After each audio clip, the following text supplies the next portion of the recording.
All right. Hello and welcome to the newly renamed Gravel Trap Podcast. I said that without screwing it up. Um, I'm your host, Sean. Got fellow co hosts, Chris, Don, and Zin. How's it going, guys? I guess I'm just glad to be back. Also confused at the new name.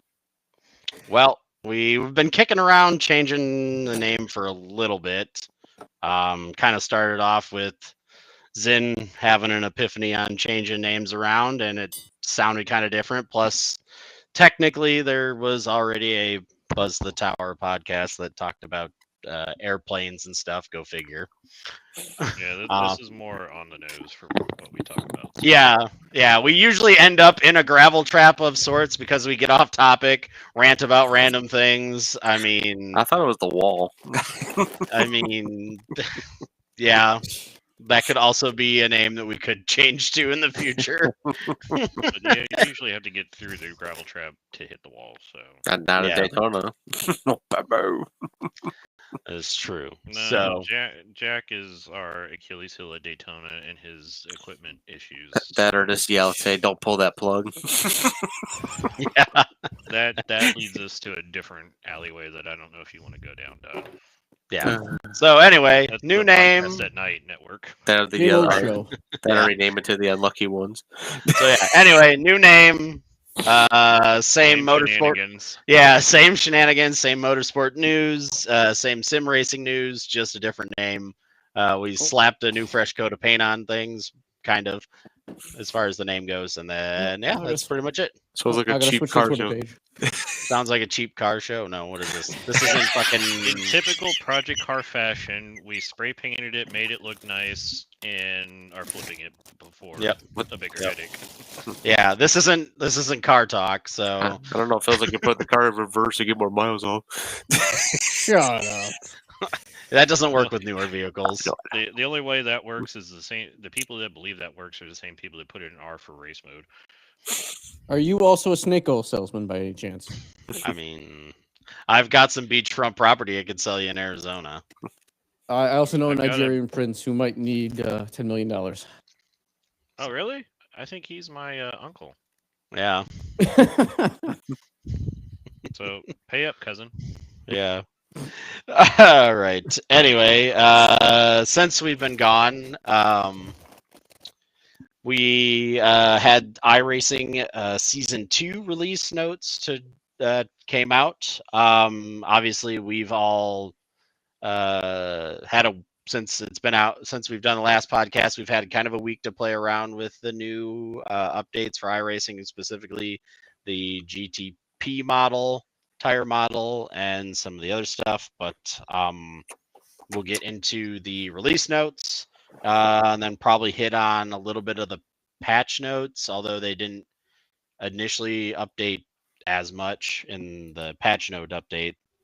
But yeah, we'll get right into it. So obviously, big change to the UI. I mean, it's just the Go Race tab. Everything has been changed around to that. Changed around on that. The schedule tab looks different. The results look a little bit different. Standings, series highlights. Yeah, quite a big overhaul for the UI. Seems to be getting a lot of mixed pros and cons, or positive and negatives to it. So I don't know your guys' thoughts on the new iRacing UI. I'm in the minority that like it. So Boo. I it's don't. on here, I mean, I don't mind it. I mean, the same people who are kind of complaining about it might be some of the same people that complained once we did away with the website variant and went straight to UI. But I like the UI except for the stupid little dots. It's so much easier. Just have a freaking arrow. yeah, Just just to look between cars. It's so stupid to click on dots. Click on Dumb. register and it Nope. pops up the screen. With Why the do I have to do available. that? Do that when I can just Because do you it there. have to do that Nope. when you register for the race anyway. Nope. I'm America. I'm lazy. Oh my god. You still have to hit the register to race button. Nope. I want to dummy. look at it differently. I don't want to look at little dots. Fuck those dots. I'm not gonna do a campaign. There's no Fuck dots when you hit the register to race button. That. Nope. Because that's my gonna campaign. Fuck them dots. Oh my god. The R for race mode crowd is in the podcast next door. Yeah. So I get double off for a real racer. Yeah. Yeah. Retarded racer, maybe. Yeah. So anyway, I don't You're know. allowed to say Personally, that. I don't know. We're not really monetized, so we can get away with it. Spectrum, it's accurate. Yeah, he is. Turpus blaring special ed. All right. Anyway, so yeah, like I said, the new UI is divided people, including this podcast. I don't know, Chris, your thoughts on it? Don't you be neutral. I'm not a fan. Yay. Okay, so we're 2 for 2. Yes, there. And he's talking to himself, so we have somebody else for the podcast next door. I don't know where you're putting the chip. Bus, pick up Chris. Get him out of here. Yeah. Yeah, Chris, Chris, ask your dad. Yeah, ask your daddy. No. No. All right. Anyway, another new Anyone update. looking for his dad. Another update to the service is an overhaul on the AI racing. So now for the AIs, they've added the ability for an adaptive AI model, which is supposed to change kind of how they race based on your particular skill level instead of setting just a standard sliding scale for how either easy or difficult the AI cars are. It's kind of like I said, it's an adaptive AI. So if you do better, the AIs will kind of speed up or slow down based on your progress. Mhm. I have not had a chance to mess around with that yet, so I don't know how that is. I have not either, but I know in a league race sort of experience it. Yeah. Yeah, I think they might have had it in the league race that we did, but I'm not too sure. Right. Tell you what, they did not seem affected by what tracks near as much as we were. Chris, what racket are I you know. eating over there? Munch. This Stop man it. is fucking Stop eating eating fatty. the Put fucking the Twinkies away. Yeah, Yeah. fatty. It was a Frito bag. I don't know. No, you just ate dinner. I'm having a snack as well. Oh my goodness. I can't wait till your I thought I was metabolism fat. stops. Right. I can't wait till the day that your metabolism's like, no, fuck you, you're gonna be fat, kid. It's like my brother can eat the fucking buffet out completely and will not gain an ounce. Well, the only Right. good thing is they're lightweights usually, so one pina colada later. Well, you guys we definitely know that Chris is lightweight, so Yeah. he's the Modelo King for a reason. Let's see here. On the paint shop side, they've added some new sponsors: CCW, Forge Star, Freem USA, Hans, Holly EFI, K1 Circuit, K1 Race Gear, K1 Speed, Momo, Ready Set Sim, Simpson, Stilo, T-Core or Ty-Core, Unitronic, Weld, and Yokohama. For those of you who don't use trading paints or your own TG or uploaded paint scheme. I guess another something we touched about on one of the previous podcasts, but that is now implemented is the new connectivity flag system. I've seen that a bunch now. Yeah. Which Basically, series is it for implemented in? It's not in all series, yeah. which is disappointing. Hmm. Right. But anyway, like we stated before in previous podcasts, basically you'll get a little flag thing that'll pop up, and they'll say your connection is basically bad, and you'll start blinking out and stuff like that. The one Monza race we did, I got a connectivity flag. It Oh, no. started popping in and out, but luckily my connection fixed itself, so whatever was going on there. Don't have to make your heart stop for a second. Like, ooh. But yeah, it says obviously if a driver is already serving a connection black flag, chooses to ghost drive, or any penalties occur while ghost driving are carried over into the event if they are able to return. During team events, if a driver for a team receives a connection flag, the team may perform a driver swap to try to improve their connection to the race server. If the connection stabilizes with the new driver, the connection black flag will be removed. A driver already serving a connection flag whose connection remains unstable for an extended duration may also receive a notice informing them that their quality of their connection will not allow them to rejoin the event. Oh boy. That's Oh a bad. boy, that's a scary thought. I was gonna say that's So a you could get disqualified. That's kind of crazy. So keep Yeah, make an sure eye on that. Yeah, just make sure your internet company's in doesn't dig up more lines or something. It wouldn't Connection even be allowed into the race, so that wouldn't be a problem. A connection black flag will not be applied to a driver who suffers from relatively high ping value that remains constant. Consistency and stability of a connection are more important than a race to the race server than ping. Damn it.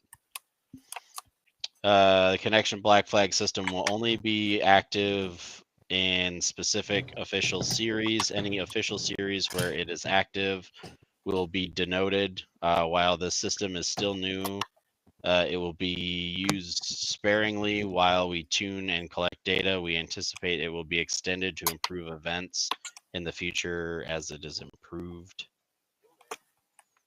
Let's see. On the race control side, if a driver's says,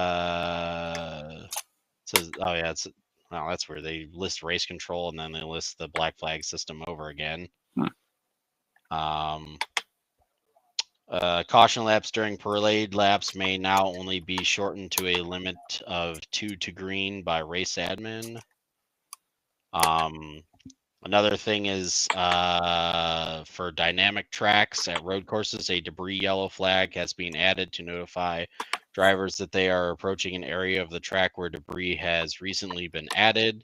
After a lap or so, a patch of debris is considered part of the track and will not be flagged. Every time a driver approaches, unless its density is increased significantly, this flag is information only. No race control actions are required. For track debris, the rate of rubber marbles generation has been recalibrated and reduced. Let's see here. Yeah, on the AI side for improvements, besides the adaptive AI drivers now fully trained in the Dallara IR01. Drivers are now fully trained to race at the following new tracks and configurations: Portland, Daytona International Speedway, all variants of that track, Mid-Ohio. Let's see, they've also been added to the 911 GT3 Cup, the Ray FF 1600, the Toyota GR86. AI drivers completed their winter 2024 to 25 semester of training and have emerged with a new updated mastery of racecraft. Notable awards from this semester include official wet tire accommodations, certificate of pit stall exit excellence, and unskewed starting stall honorific. Silver badge of parade lap progress, so they're not going to be slamming into people during parade laps. Sweet. The TD Hudson Award for precision pace lap cornering. Apparently there was an issue where they were going too fast through some of the corners. Warning adaptable AI and training onboard, rear window stickers. AI drivers have improved their race skills with the following vehicles: all GT4 cars, all GTP cars, the P2 car, Formula V, Legends Coupes, and the the Ray FF 1600. Let's see here. AI drivers have improved their skills, including a number of additional tracks, including Bristol, Jerez, Darlington, Dover, Homestead, Kansas, Knock Hill, Las Vegas, Motegi, Nürburgring, and Nürburgring combined, Road America, Sonoma, and VIR.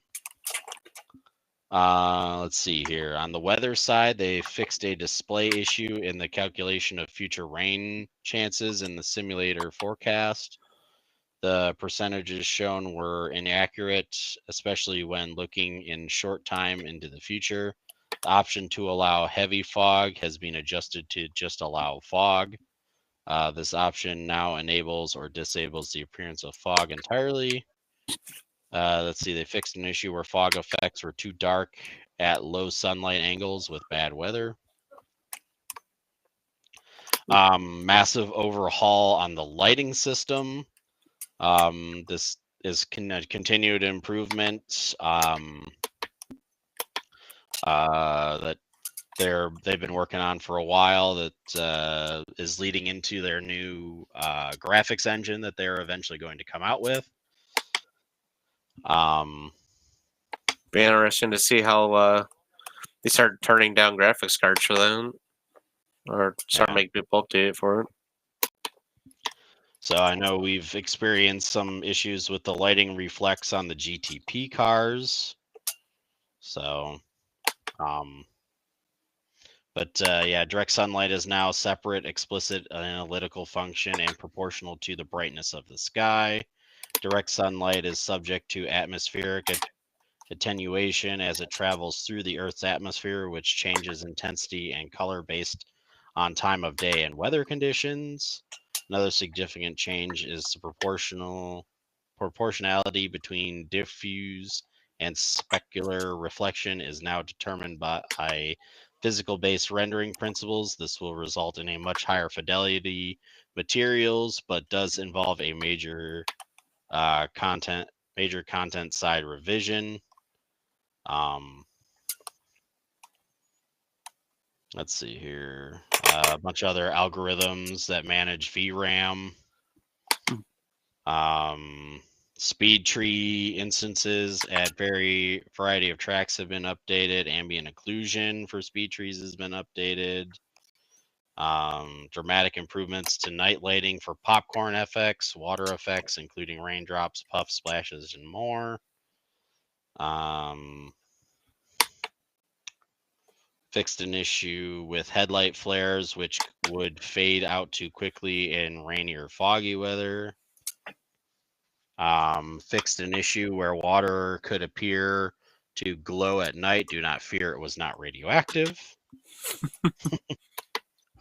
A bunch of audio fixes. If the simulation is started with a disconnected audio. Tons of spotter and crew chief updates. Spotter will no longer give lap time related calls if the green flag is not out, including general lap time call outs, session fastest lap times, and personal best lap times. Towing related spotter messages are now disabled if you are not the driver of the car. This is to prevent inaccurate repair estimate messages for teammates. Spotter messages indicating that race control scoring has ended now correctly plays when the scoreboard is finalized instead of playing when the session was exited. That was a bit too late to be useful. Spotter messages for wheel damage alignment now properly respects chattiness settings and will only play at high. This message will also not play if the driver asks for a damage report because it is a bit wordy. Fix an issue where spotter was given you reminders to pit for more fuel for cars that cannot refuel. Silly spotter. Language updates for Spanish, Italian. Auto refuel logic has been updated to give more accurate estimates for auto fuel and the estimated laps of fuel remaining. Fuel used to record has been increased from 5 laps to 10 lap averages. Let's see here. Support has been added for 360 hertz mode to VRS wheels. It says you can still turn this off in the INI file. So for people who have VRS wheels, you'll have a higher rate of fidelity. New telemetry variables for true force. A new season string entry session info current session number X has been added to the string itself, can fully define the session from which it was generated. Fixed an issue where active resets could change your view to that of a track camera for a tick when it was running. That'd have been interesting. You load in on one of the track cams instead of your in the car. Oops.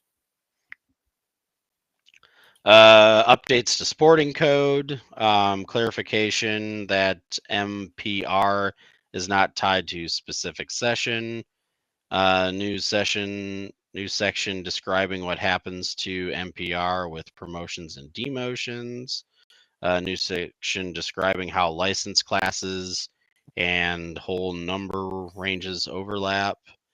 Better defined how SR maps across overlaps in license classes and a whole number of ranges to alleviate confusion with value changes during the whole number SR changes and promotions and demotions. Clarification that MPR is reset whenever a promotion occurs. Clarified that MPR is not reset whenever a demotion occurs. Additional championship points tiebreaker criteria has been added, and fix a variety of missing internal document links. So, basically they kind of lay out more of how SR actually works. For those people who have always kind of questioned how it works. Seems like iRacing has given us a little more info on the algorithm on how that's determined. That is always a plus. So, alrighty. Now to car updates. Obviously, also new for season 2 is the 2025 ARCA series car. It's the Chevy SS, Ford Mustang, and Toyota Camry. Had time to play around with them a little bit. The cars feel fun to drive. I like them. Definitely can't bump draft with them like you could some of the other oval cars. So that's taken some getting used to for people who like to lock bumpers and bump draft each other. Yeah, like I said, I played around with them for a little bit. They're fun. They do have a dirt tire model, so you can drive them on dirt. It's a lot of fun. Yep. I think they go to they go to DeCoin, which is a 1 mile dirt track. I'm trying to think of the one the Truck Series used to go to. Well, Knoxville. They don't go to Knoxville. Oh, they don't? Okay. No. They go to DeCoin and another 1 mile dirt track, like a fairgrounds. Gotcha. Let's see here.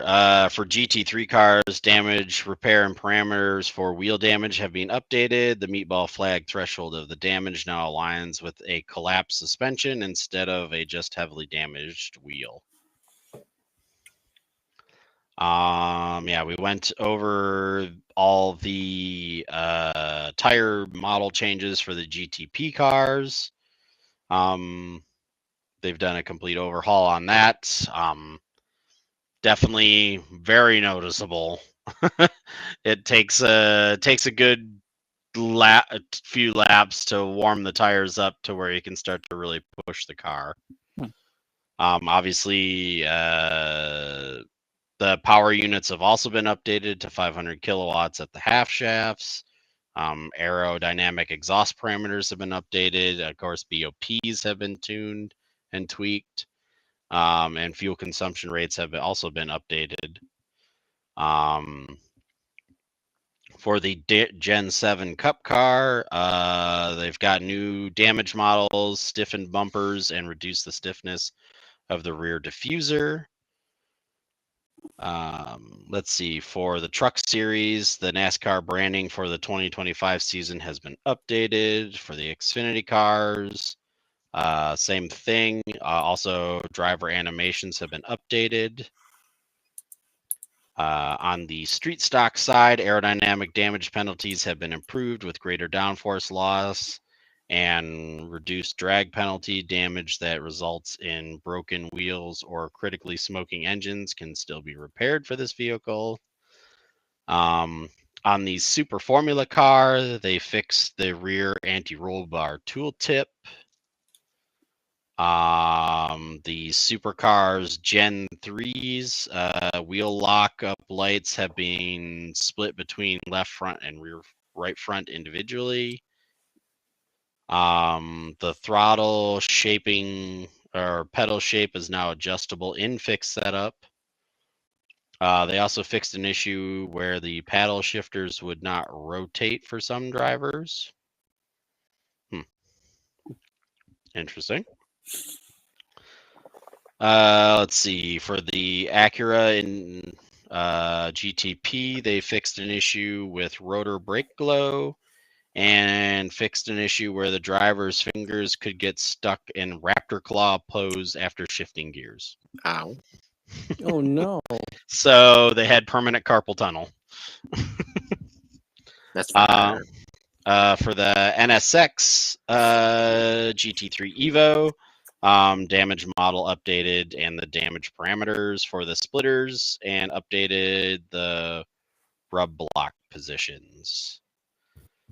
Let's see here. For the Gen 4 and the old ARCA car, both of these cars have been moved to Legacy. The vehicle names have been pre-pended with Legacy label. Vehicle price has obviously been dropped to $295. Then it goes through the whole iRacing credits thing. The ARCA Menards Chevy will no longer be used in official iRacing events. The Legacy Gen 4 Cup car still remains active for use in official events.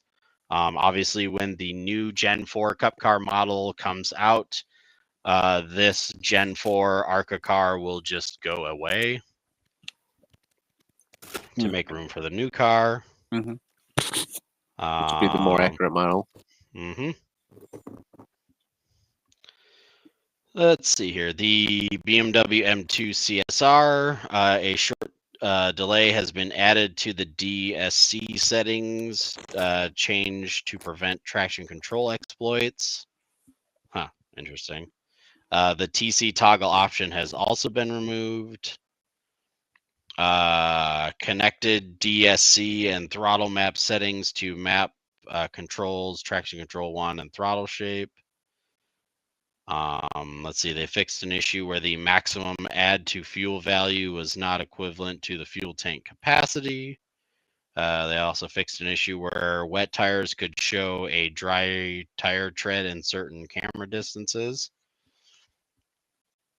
Let's see here. The M4 GT4 speed versus RPM has been corrected. Gear dependent shift lights have been re-implemented. The handling has been approved. Obviously, the Season 2 adjustments for BOP have been added, and windshield reflection intensity has been updated. On the M4 GT3, they fixed a dashboard display issue where the tire type was intersecting in the pit limiter label. The Cadillac G2P windshield reflection strength has been updated. That's probably got to be decreased because we've run into issues with that. Corvette got the same damage model updates for front splitter and damage perimeters. Let's see, the IRO 1 fixed some issues where the incorrect pit crew and pit objects could appear for this car team. Let's see, the LMP2 car, a variety of vehicle parameters have been updated, include a reduced dry tire compound grip, completely reworked wet tires, slightly reduced overall downforce, mandated a long gear stack at Le Mans, and updated downshift parameters to reduce rear axle locking. The front heave spring tech loop or tech tool tip has been updated to retain the same terminology throughout. Fixed some issues where the incorrect pit crew and pit objects could appear for this car team. Let's see, for dirt late models, the limited, they fixed an issue with the dash box and external lighting. The dirt mini stocks, aerodynamic damage penalties have been improved with greater downforce loss and reduced drag penalty. The Ferrari GT3 had splitter collision parameters updated. The Ferrari 488 GTE had an issue with the dashbox RPM lights. They've been updated. The Ferrari P499 got BOP updates. They also, there's some for damaged models, some parameters of the vehicle's plank hull have been adjusted to slightly reduce friction, preventing ground snags on curbs and reduced bouncing. The Ford GTE also had RPM lights updated and fixed a tooltip error showing the maximum wing adjustment at 5 instead of the correct 12. Mustang GT3 had windshield reflection intensity has been adjusted. Late model stocks, the aerodynamic damage penalties have been improved with greater downforce loss and reduced penalties. Also, damage that results in broken wheels or critically smoking engine can now cause a totaled state where your vehicle will no longer be allowed to race. Mamma mia. The default driver height has been increased slightly. This now more closely resembles the driver height of other vehicles. Tour branding and fender logos have been updated for the 2025 season. Another car that got a massive overhaul was the Legends Ford 34 Coupe. Like I said, it's received a complete overhaul. Greatly improved the accuracy, racing experience to this classic car. The car now closely matches real life specs of the car with a new engine, new shocks, new brakes, new tires, new digital dashboard, new audio, new external artwork to go along with it. The vehicle updates included and are not limited to aerodynamics, suspension, brakes, tires, parameters and construction, and garage range of adjustments. Variety of art updates also have been made in conjunction with the vehicle. Parameter updates to include an update to the vehicle's interior dashboard, seat, and steering wheel. Ooh, rain tires are now available for this car when running on sports car tracks. Rain tires are a separate selectable thing. So yeah, we get to have rain tires with Legend cars now. Hell yeah. That's cool. So is there there's an actual road compound now? Yeah, they've had a road series for the Legends for a little bit now, but now it will have rain, which, I mean, the car, well, I guess it doesn't really have a windshield, so how is that gonna work? Like, are you just gonna be tearing off like yeah, you just use your tear-offs, I guess, maybe. constantly, or is it just I gonna don't know. I don't know. We should play around with it and find out. Mm-hmm. God. Aero balance for the Lotus 79 has been adjusted and shifted when aerodynamic damage penalties are suffered. Wicker adjustments now correctly reference the wing as opposite or as opposed to fine wine. Shift lights for the dash, black box, or external devices are now set appropriately to activate prior to the rev limiter. Added speed references to gear calculator in the garage to make ratio selection easier.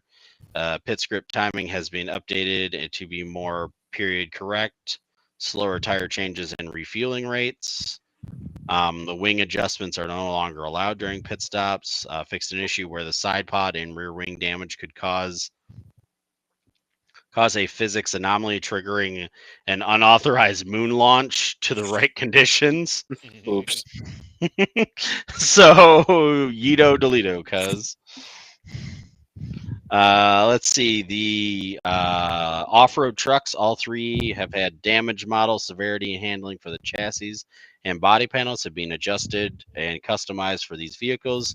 This should provide a bit more leniency and allow for more vehicle-to-vehicle contact and wheel-to-wheel tire rubbing.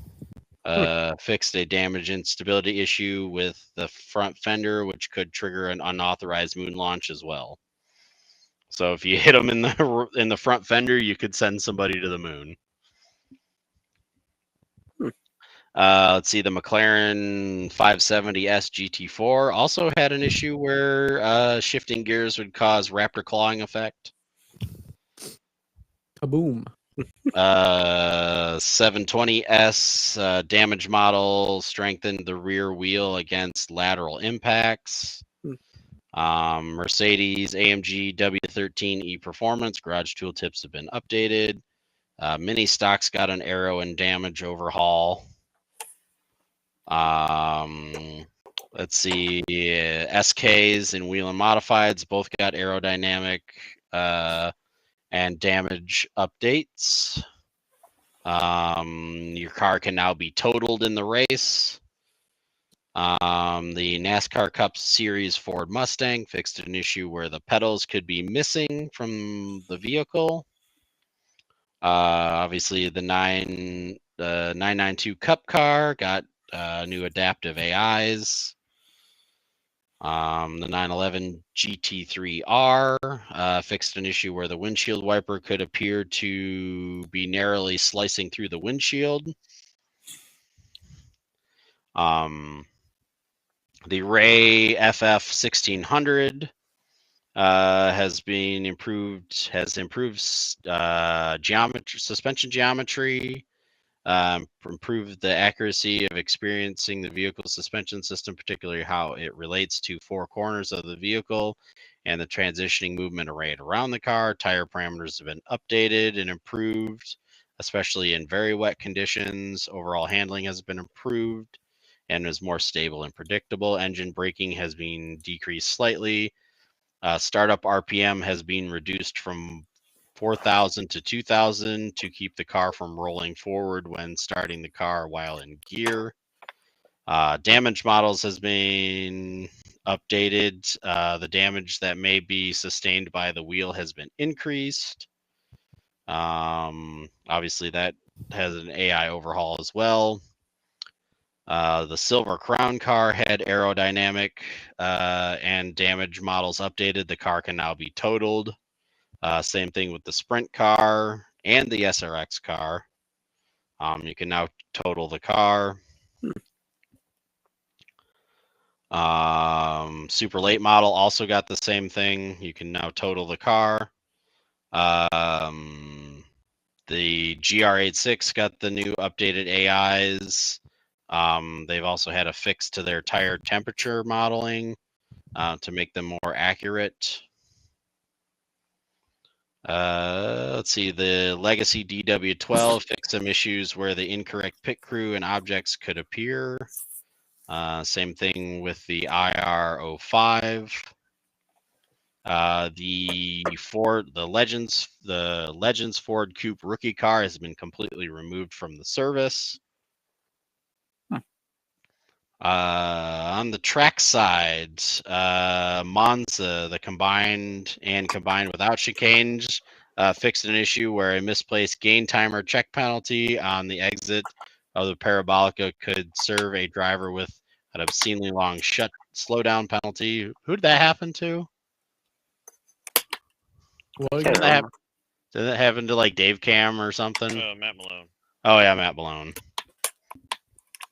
So yeah, the Matt Malone penalty has been taken away. Let's see, they relaxed a turn one gain time checkpoint. They also adjusted some turn 8 off-track limits, fixed some areas of pit road where a car could appear to be floating above the track surface. Bristol had a completely 3D reskin to the track. It's been fully updated. Sweet.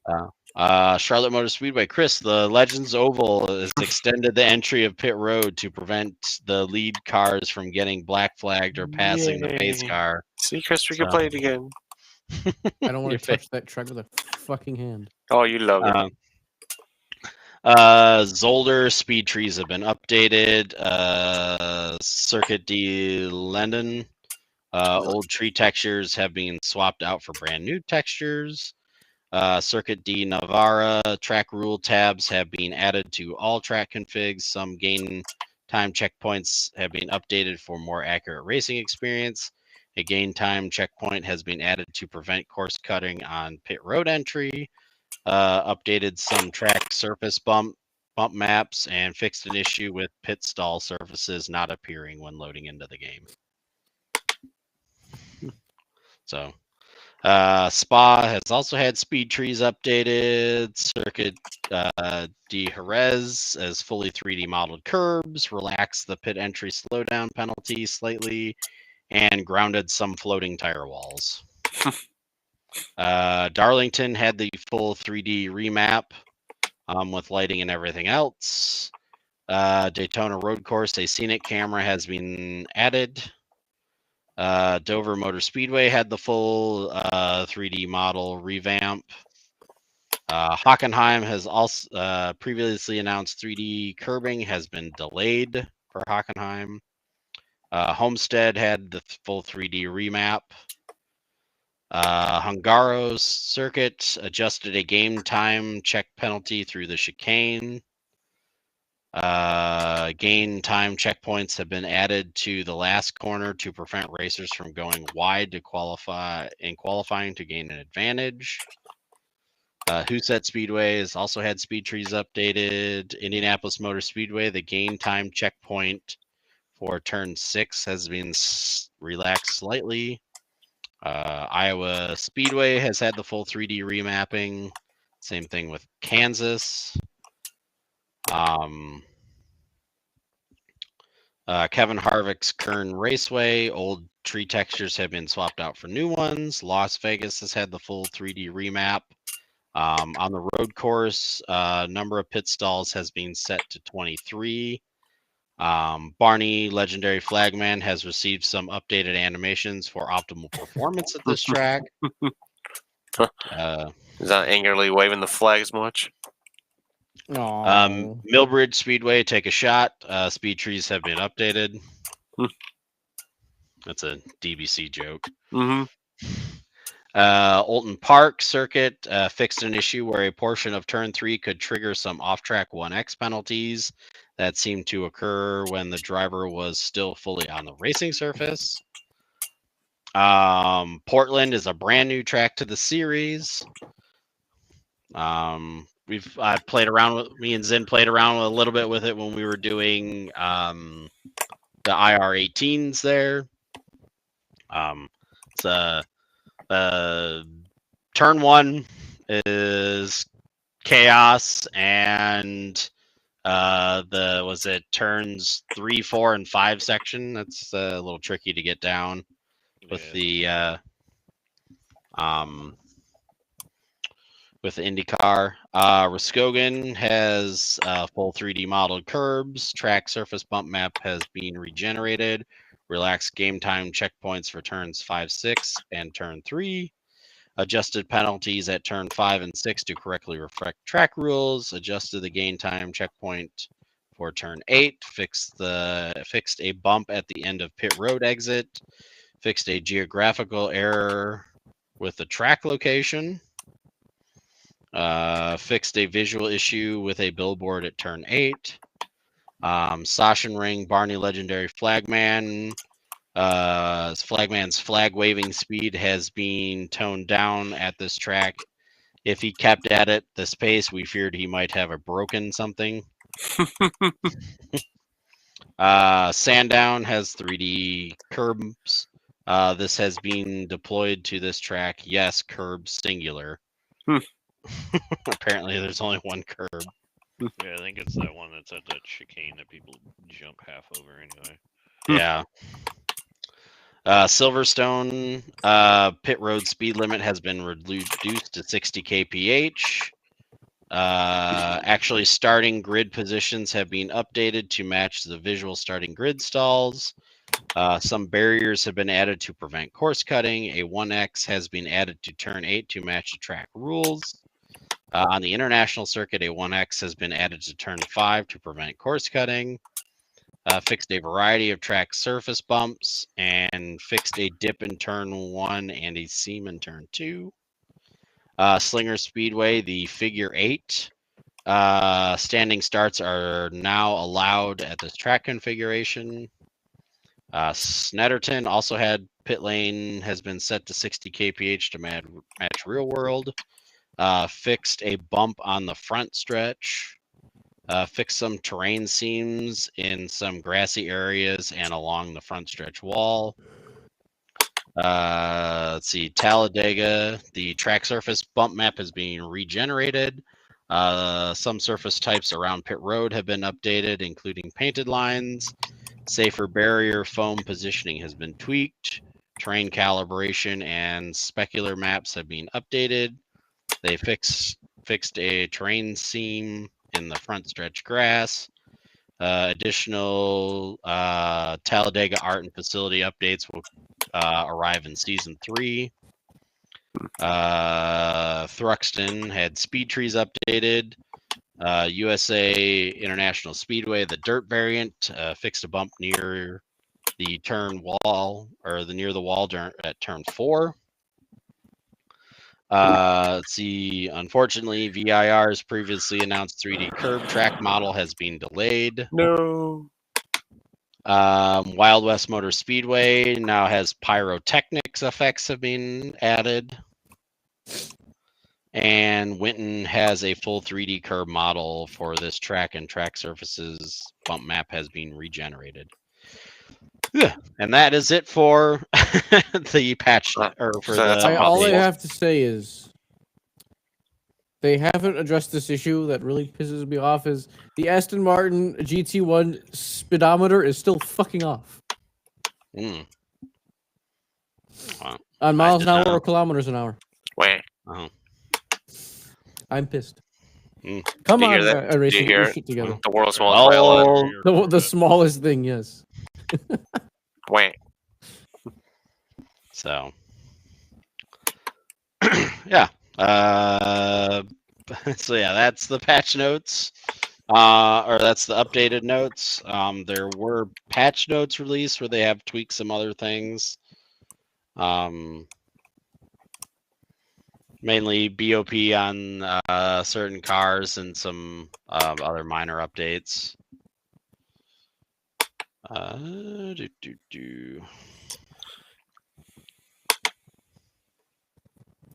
So, at least since this has been out, let's see, here's the.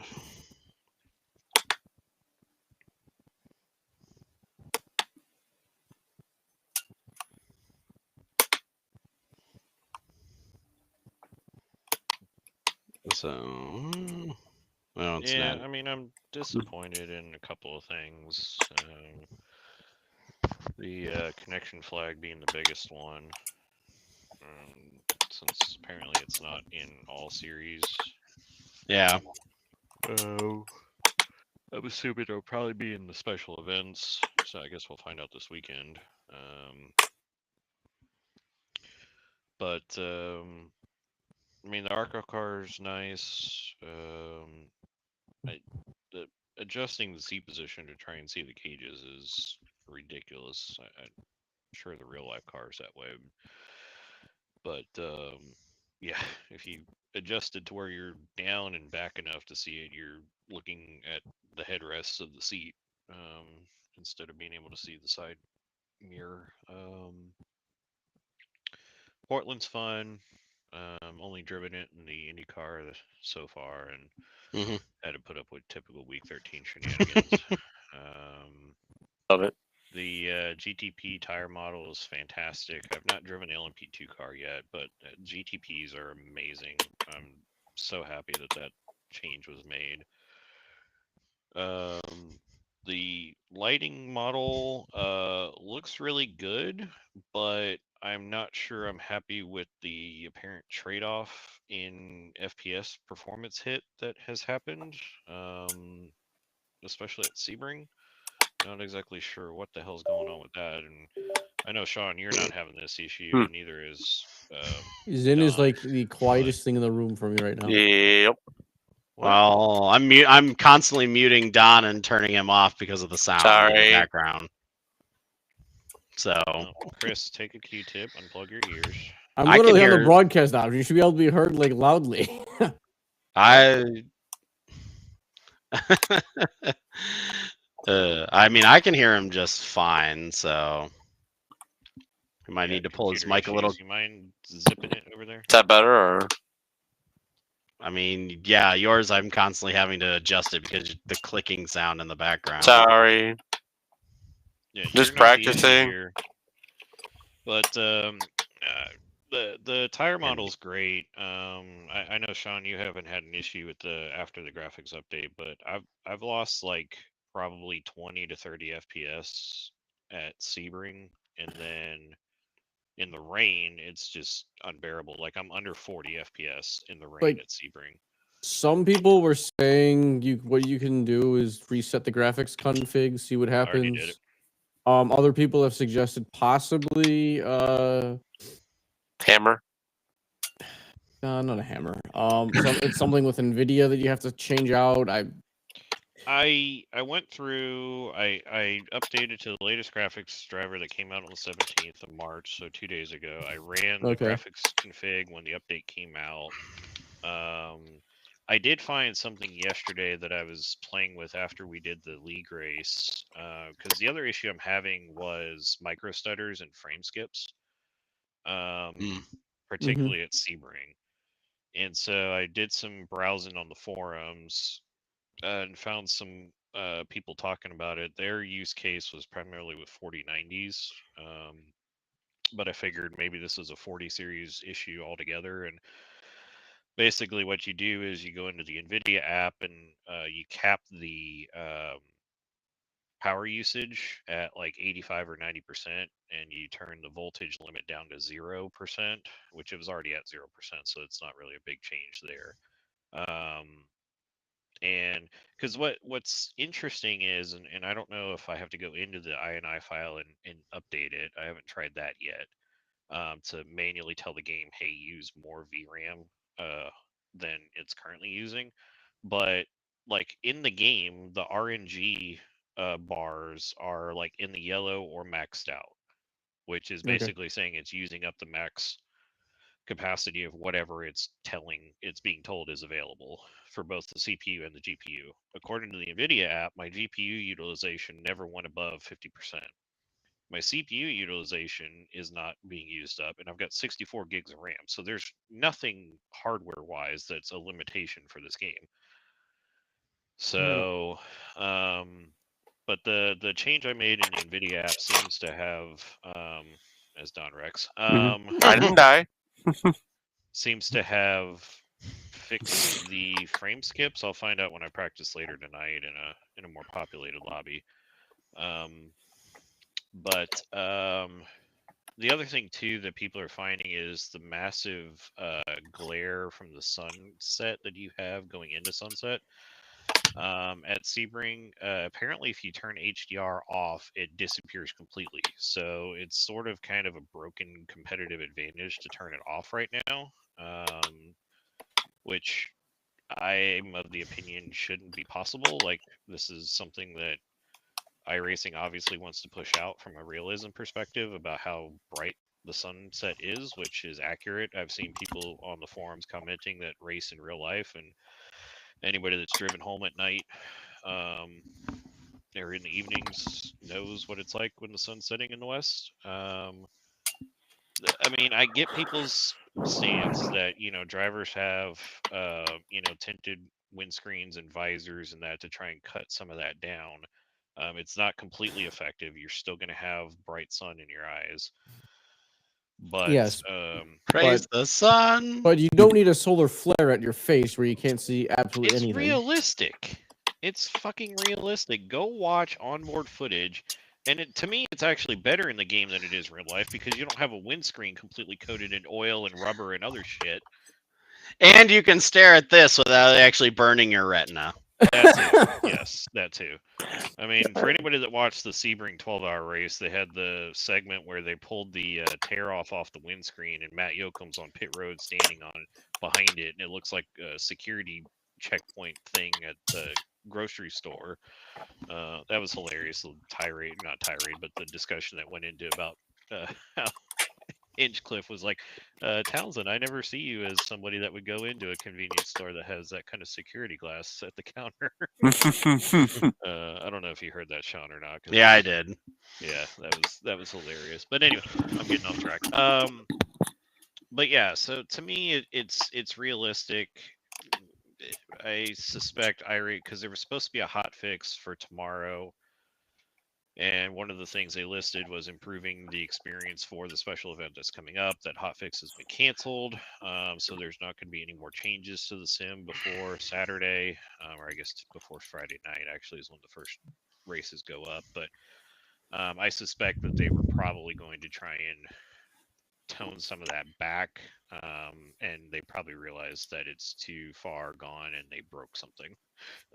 Because it's like a mishmash of like particle lighting layers and stuff, and it's probably very hard to roll any of that back at this point in time, at least on a short turnaround time frame. But yeah, I mean, it was light on the content side for this season update, but it was heavy on back end changes that they were making.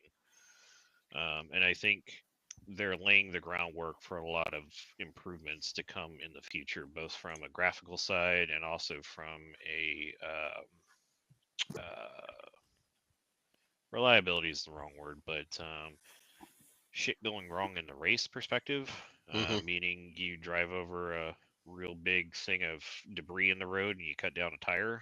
I'm wondering if that's going to be a thing coming in the future. I'm not looking forward to that. Or body panels that are no longer drive-throughable. Not looking forward to that either. Although apparently right now, as Don witnessed, body panels like to break Dance. for Oh, several absolutely. minutes. Yeah, I'm not exactly a fan of the amount of body panels I think in the last year that have been thrown at us.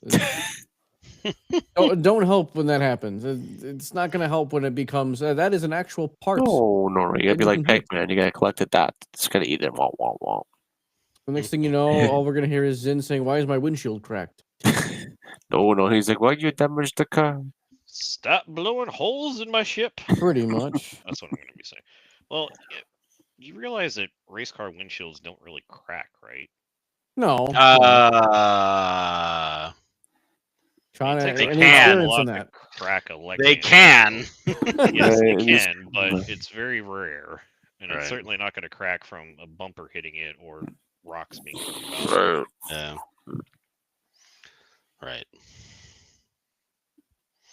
So, but yeah, it'll be interesting to see if we get that lighting patch next week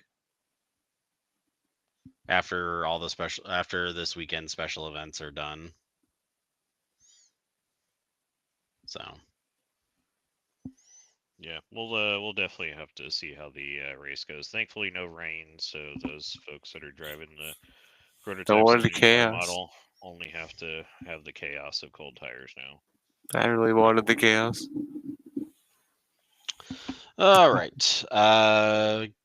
Do we have anything else we want to add about the iRacing patch update, or move on to the next no. topic? Go ahead. Alrighty, so moving on to the next article here is by Traction.gg. It says Rensport lands a PS5 and Xbox Series X/X 2025 release. So in a surprise twist, Embryonic Sim Racing, the makers behind Rensport, will launch on PS5 and Xbox Series X/S later this year. There's no specific release date given for the game, but the game is currently in version 1.0 PC edition, where the title is currently in free-to-play early access mode. Those on console will be able to race against those on PC with cross-platform racing and leaderboards, a setting that can be toggled. Progress will also be synced across all three platforms, is tied to the racer's Rensport profile. It's using a Unreal 5 engine for the graphics. Says at the moment we are focusing 100% on the PC version, but I am quite sure there will be a console version in the future. That was said by Rensport CEO Morris Haybacker to Traction in 2023. But since then, obviously, it has now been announced that there will be a PS5 and Xbox version. And yeah. I'm kind of more impressed that they found a way to bring it to Xbox. That was Not so much for Xbox, PlayStation. Yeah. Well, So- not only are they doing it to console, but crossplay between PC and consoles is being. How is that gonna work? And it'll work like anything else. I mean, You'll just get into a race and you'll be able to play with people on PC or PlayStation 5 or my question Xbox. is how is the controller gonna work? That's what I You want to can know. buy a wheel. You can have wheel and pedal setups for PC. Well, I mean, I know that. Or I'm not just PC, saying but consoles. the console, like, how is it gonna get implemented, way or it how works well in is it gonna get Forza. implemented? 'Cause Yeah, same obviously way they it- have it. Same way it works for Forza. I mean, you get into an online race, you don't know if you're racing with somebody with a wheel or a. Pretty a sure controller. you'll know. Well, yeah, you'll know. Yes, you'll know, but it's not limiting. You don't want to know. people getting to the. Why is the getting car into the going like lobby. this? It's like when you get in iRacing and it's the Daytona 500. Said, "I'm on controller." Listen, it can't be worse than being intentionally wrecked out of a charity race. So That's where I take my wheel off and set it down. just everybody be like Jimmer Hey, that's my wheel. in open lobby at Le Mans Ultimate and just say, Jesus, take the wheel, and plow through everybody in 2-1.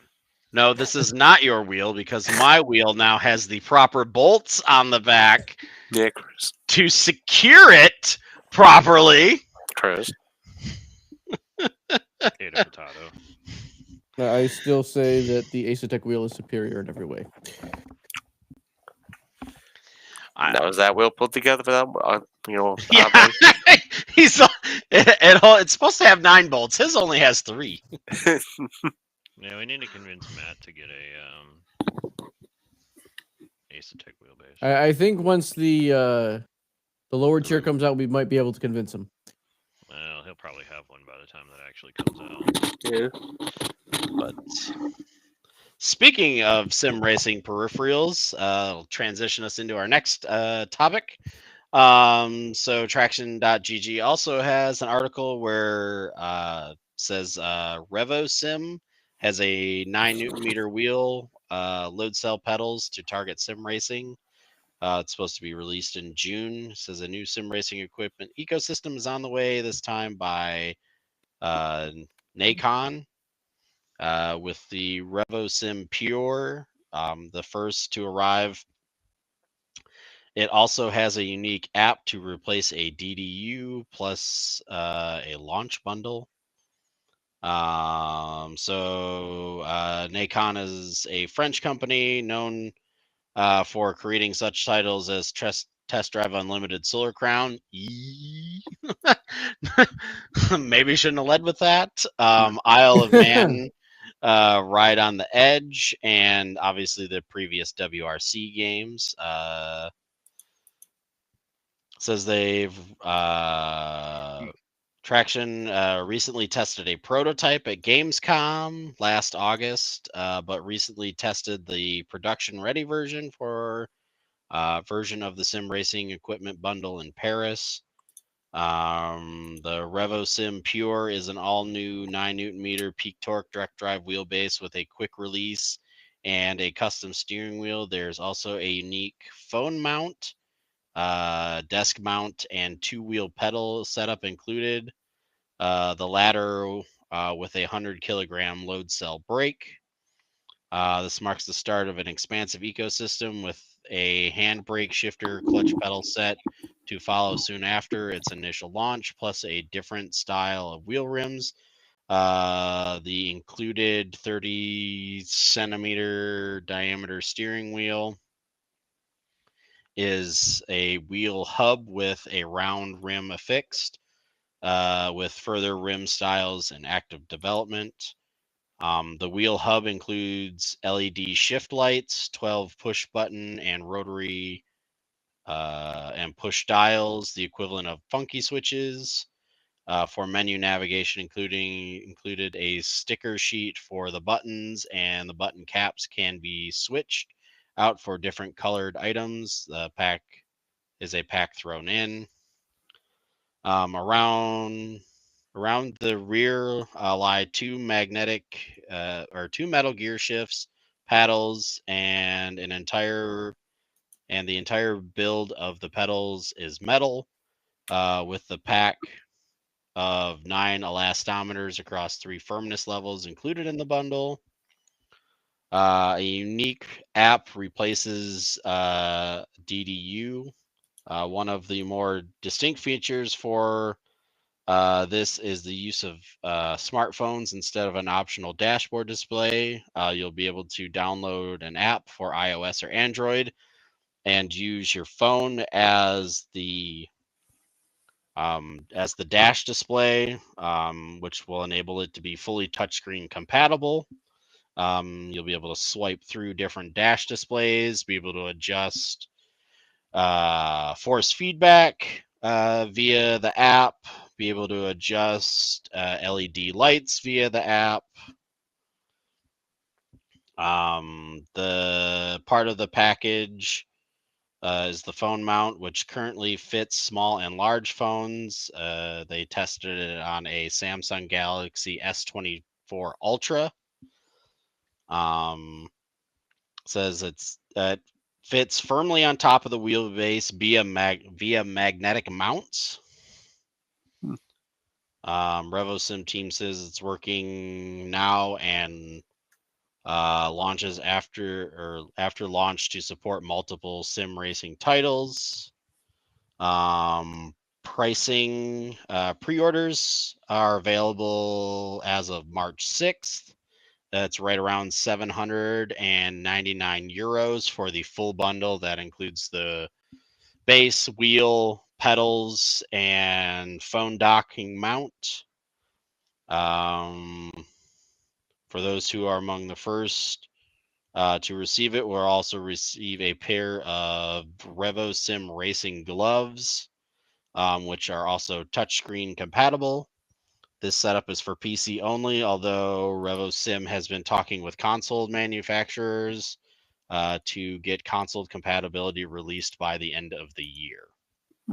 So another kind of mid-entry level sim racing ecosystem for people to look into. Mm-hmm. So what's going to get some people into this is the ability to use your phone as a dashboard. So they did not say that it would have any sort of SimHub compatibility or anything. So you might be, as of right now, just limited to the app for using dashboard displays. But yeah.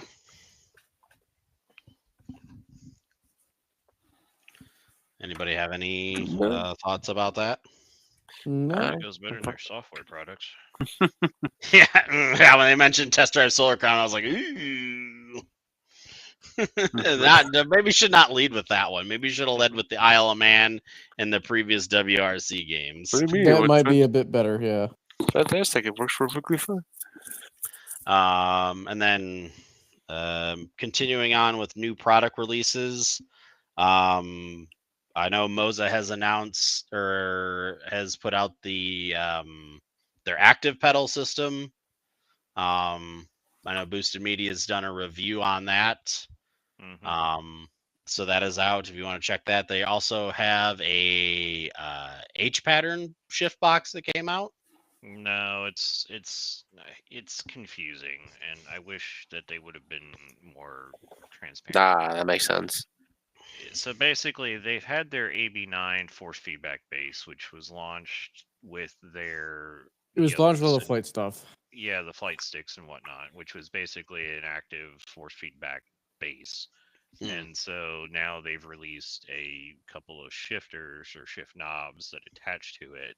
Oh. Yeah, so basically the base is a 12 Newton meter peak torque base that has dual servo motors. It's like sustained 9 Newton meters or something like that. That's what's like the air. Yeah, something like that. So I guess when you use the active shift knob, it delivers lifelike engagement clicks, resistance, and vibration feedback for maximum immersion. This is off of Moza Racing's website. You have multiple gear modes, so you can do an H pattern, a sequential, or handbrake that can be switched instantly. You can use the Moza Pit House software to have full customization of the shift resistance and the feel.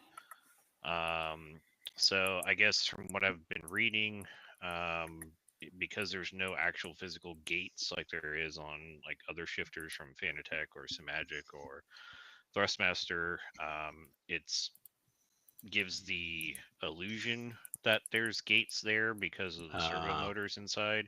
So theoretically, you could adapt it more accurately or better for like American Truck Simulator or something like that. Mhm.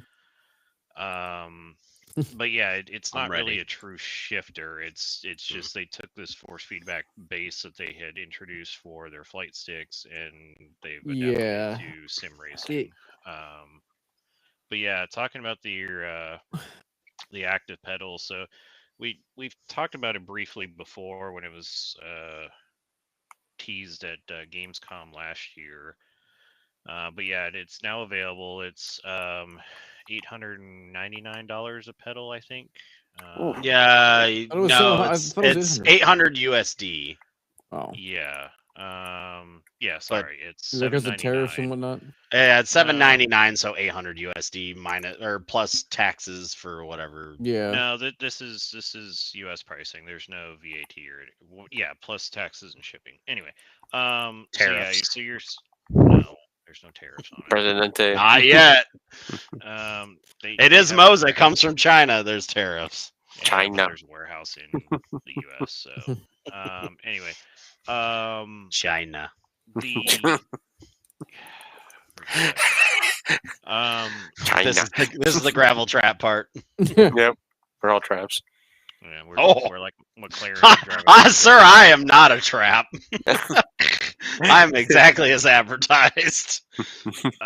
So basically, you're probably saying $800 for a pedal, a singular pedal. That's a lot of money, but the only real other option on the market is SimiCube, which is their cheapest option, is $1,700. So Yeah, or literally 1,400, double the yeah, so- price. Yeah. So it's got a 200 kilogram load cell sensors, 21-bit high resolution magnetic encoder. You use the Pit House software to control throttle, brake, or clutch functions. Although in Will Boosted Media's review, he was saying that he did not recommend using these pedals for clutch or throttle because there's a glitch in the software; it doesn't function properly right now. I think he said that they're aware of it, but there's no timetable on when it might be fixed. But very similar to the SimiCube active pedal, you've got adjustment over range of motion, you've got adjustment over the force feedback you feel for ABS engagement or tire lockup for cars that don't have ABS. You No have G-force sensor. No G-force. Yes, you have a G-force sensor. But he said it doesn't really work because there are not many games that put that out. Yeah. But you've got adjustment over how stiff the pedal is, what the range of travel is, and then the other thing that was kind of my takeaway from it is it's a pain in the ass to mount by itself, and if you get the plate, the pedal plate, that really doesn't align with most aluminum profile rigs. So you kind of have to add additional profiling or wood You're drilling or holes. something or other, and then with the You're busting out the tap and die, boys. Yeah. yeah, and then with the extension plate that you have to use with that pedal plate, it's thinner than the actual pedal plate itself, so you get some flex at the very top end of the whole Mhm. setup. So, the SimiCube is twice the money, but it's also very Twice the well less, made. less the hassle. Twice as much hassle is done on the other one. Yeah, something that was interesting was he was saying where the load cell is in the pedals is actually right behind the pedal face. And so the original Fanatec CSL Elite load cell pedals were the same way, but they only had one load cell. And so you would have issues. And when he mentioned it, I remember exactly what he's talking about because I had the same problem, which is if you're not consistent with where your foot meets the pedal, you can have mixed signals or inconsistent signals being sent to the software of how much force is being applied to the pedal.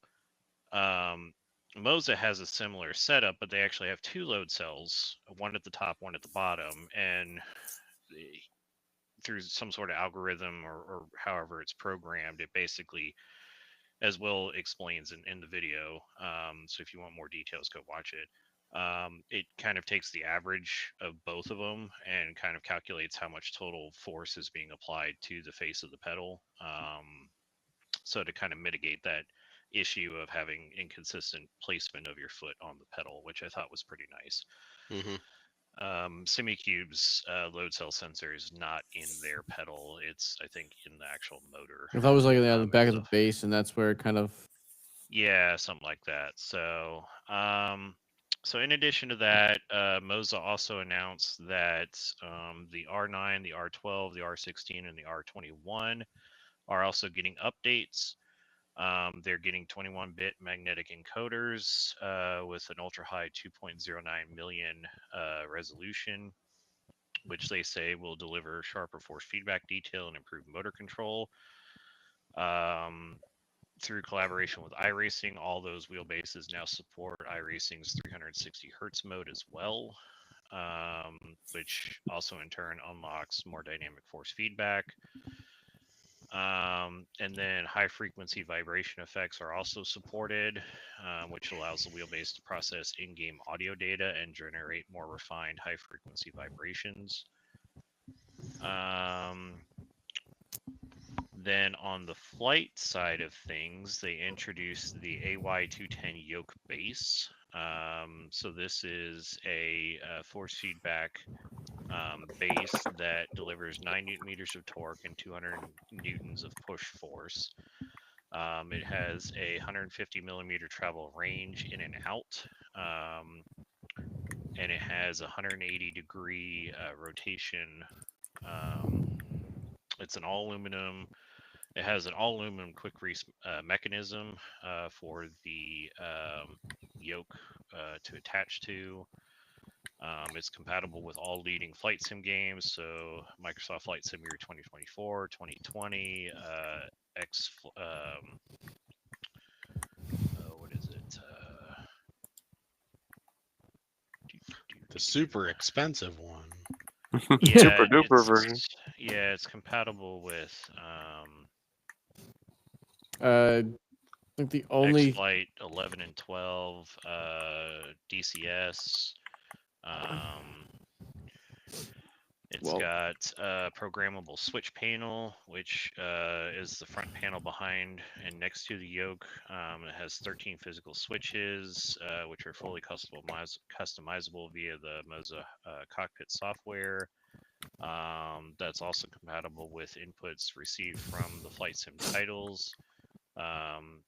It works for controlling lighting, telemetry, long press commands. And then, yeah, it's compatible with Flight Sim 2024, 2020, War Thunder, DCS, Star Citizen, X-Plane 11, X-Plane 12, IL-12, Sturmovik. You can mount it directly to a table. It has a table clamp option as well, or you can mount it to aluminum profile rigs as well. Has 1,000 hertz refresh rate. And then at the same time, you obviously need something to attach to said wheelbase. So they released the Moza MFY yoke. Looks like something that you'd find in a Tesla. But it uses high-strength PA66 composite construction, the aluminum alloy quick release system that's compatible with the yoke base. 34 configurable inputs, customizable RGB lighting, Hall effect joystick triggers. And then they also release the it's called the Moza MTP throttle panel, which apparently the MTP throttle panel and the MTLP panel are two separate items, but they were both designed and inspired by the FA-18 fighter jet. So these are more geared towards people that play DCS or War Thunder versus people that play Flight Sim. So the MTP throttle panel has 27 programmable switches and customizable detents, aluminum alloy housing, Hall effect joystick, built-in vibration feedback, modular compatibility for mounting, 15-bit magnetic encoder. The MTLP panel delivers a realistic takeoff and landing experience. It has 25 programmable inputs. Once again, high precision Hall effect sensors are utilized. It's also made out of aluminum alloy. Has a uniquely designed parking brake mechanism and seamlessly integrates with the MTP throttle panel. It also has modular compatibility for mounting. So those are the MTP throttle is the website's running slow. I'm trying to find pricing.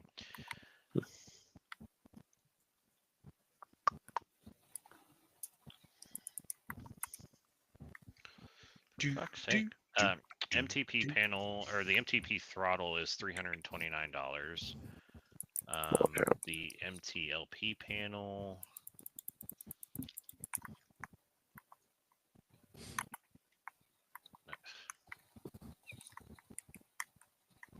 anyway, the AY210 yoke base is $699. The MFI yoke is $149.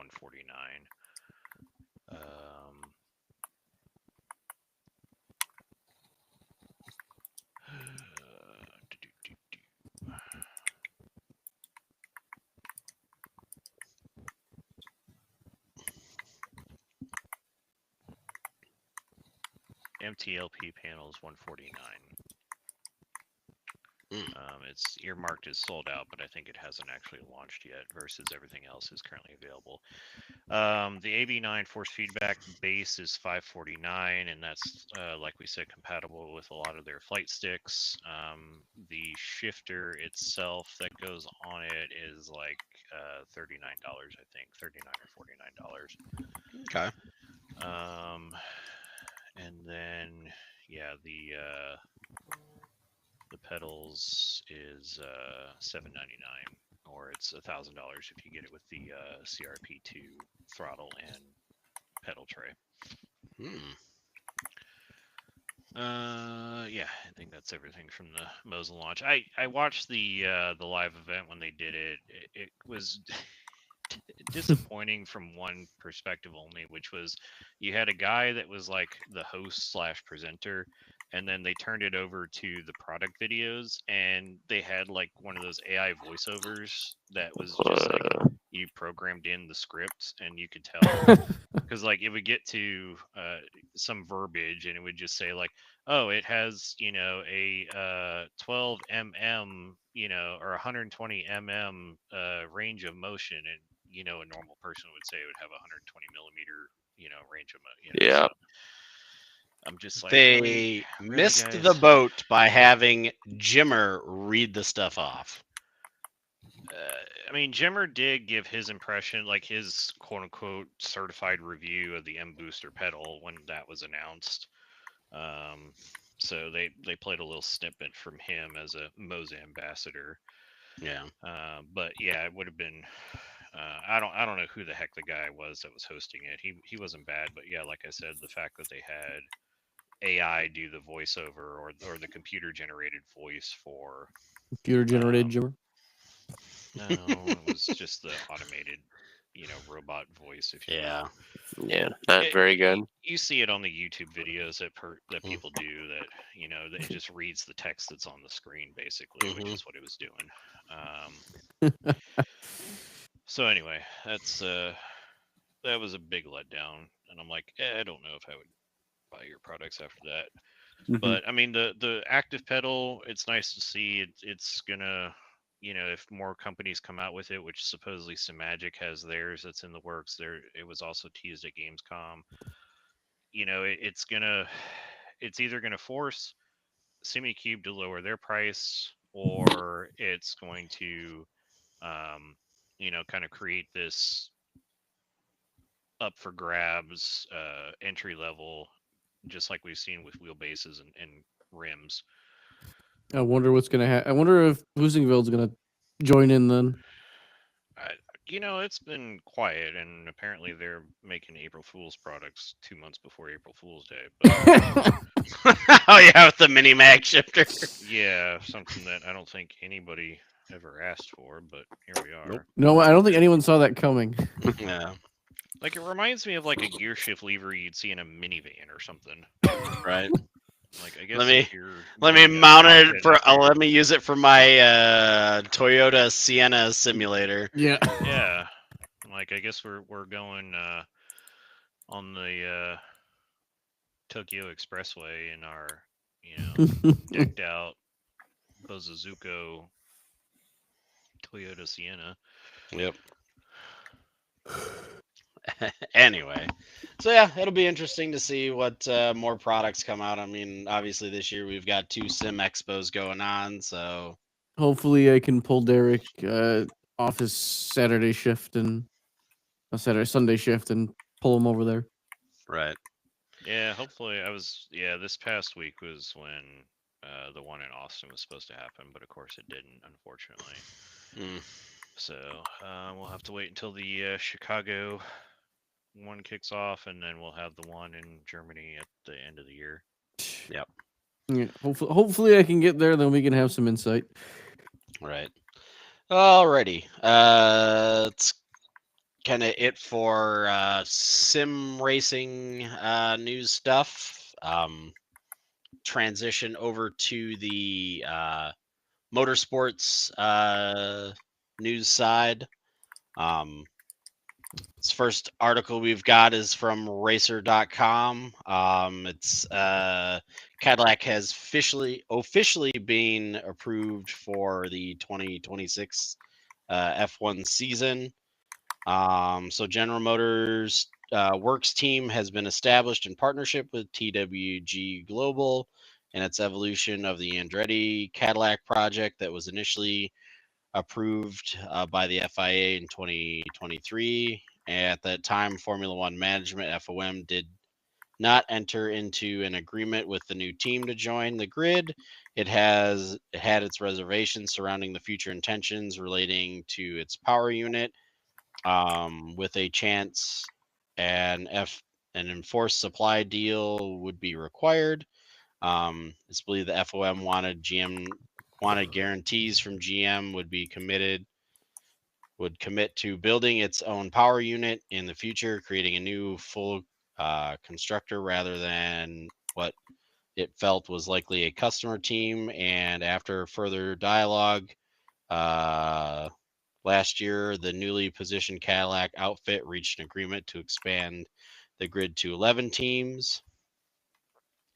The intention to allow Cadillac onto the grid in 26 was announced in November of last year. It has now officially been rubber stamped. As said in November in a commitment by General Motors to bring Cadillac into F1 was important and positive demonstration, evolution to the sport. F1 CEO Stefano Domenicali said, I want to thank GM and TWG for their constructive engagement over many months and look forward to welcoming their team on the grid from 2026 for what will be in another exciting Formula One year. FIA President Muhammad Ben Sulayem, I think that's how you say that, Close enough. Something like that.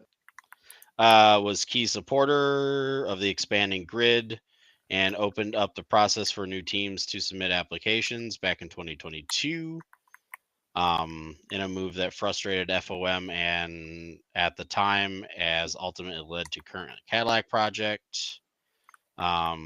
Today marks a transformative movement, and I am proud to be the lead the federation in this progressive step for the championship. Ben said the FIA Formula One Championship expansion to 11th team in 2026 is a milestone. GM Cadillac bring fresh energy aligned with new FIA 2026 regulations to usher in an exciting new era for the sport. The team will be run by TWG Motorsports and has so far hired over 300 people to work on aerodynamics, chassis components, development software, and vehicle dynamics and simulations across its facilities in Indianapolis, Charlotte, and Warren in the United States, and Silverstone in the UK. For the past years, we have worked hand in hand with GM to lay a robust foundation and extraordinary F1 entry. TWG Motorsports CEO Dan Towers said, now with 2026 in our sights, after today's final approval from the FIA and Formula One, we are accelerating our efforts and expanding our facilities to refining cutting edge technologies and continuing to assemble top tier talent. Cadillac will need to sign up to the new Concord Agreement and document that binds teams to the sport from a commercial perspective from its 2026 and onward. But as that next generation is still being formulated, with the existence of competitors, it will now be included in the discussions alongside all the other teams. So, yep, it's officially rubber stamped now that Cadillac will be on the grid in 26. Sweet. So, it'll be interesting to see what drivers they hire and how they do. So, yeah. Absolutely. Like I said, I'm looking forward to being Team Cadillac next year. So, I think we put Pipo Derani on board, although he's now in Hyundai. no. I hope they at least get one American driver to do Formula One, but we'll see. So Apparently, Daniel Ricciardo's, I guess, in the mix for there's been a lot of names thrown around. I mean, Checo's been thrown around. Ricciardo's name's been put in there. Grosjean's name, obviously Colton Herta, Alex Palou. Yeah, it's So are they listed. based in the Yeah, U.S. like Haas, or is it gonna be Kevin Magnuson has been thrown in that name. It sounds like they're trying to build a new shop in Charlotte. Because because GM's giant simulator facility is there, Mhm. so they Okay. want to be close to the sim factory for Okay. GM. So apparently they've staked out plots of land to build the facility, but it doesn't sound like it's going to be built before the start of the 26 season. So I my wouldn't guess is expect it to. yeah, it'll probably be built in-house at Andretti Global in Indianapolis, and then when obviously then when the new facility is built, everything will be transferred over to that. So yeah, Very So- interesting. we will officially Shit. have a Interesting Cadillac times Formula. ahead, indeed. Yeah, we'll officially have a Cadillac Formula One car, whether it's good, bad, or indifferent, on the grid next year. Meanwhile, Audi's like, I'm going to Formula One, so I must pull everything else when everyone else has everything else. Mm-hmm. All right. Moving on to some on-track news. Obviously, because we've been off for a week, we've got a little bit of previous week racing to cover, so we'll kind of hit that real quick. Obviously, a week ago, NASCAR was at Phoenix. Some highlights I have from that race. Catherine Legg, unfortunately, spun early in the race. And had some problems there. There's been some debates over the past few weeks whether she should have been in the race at all. But yeah. Let's see, another highlight. Let's see.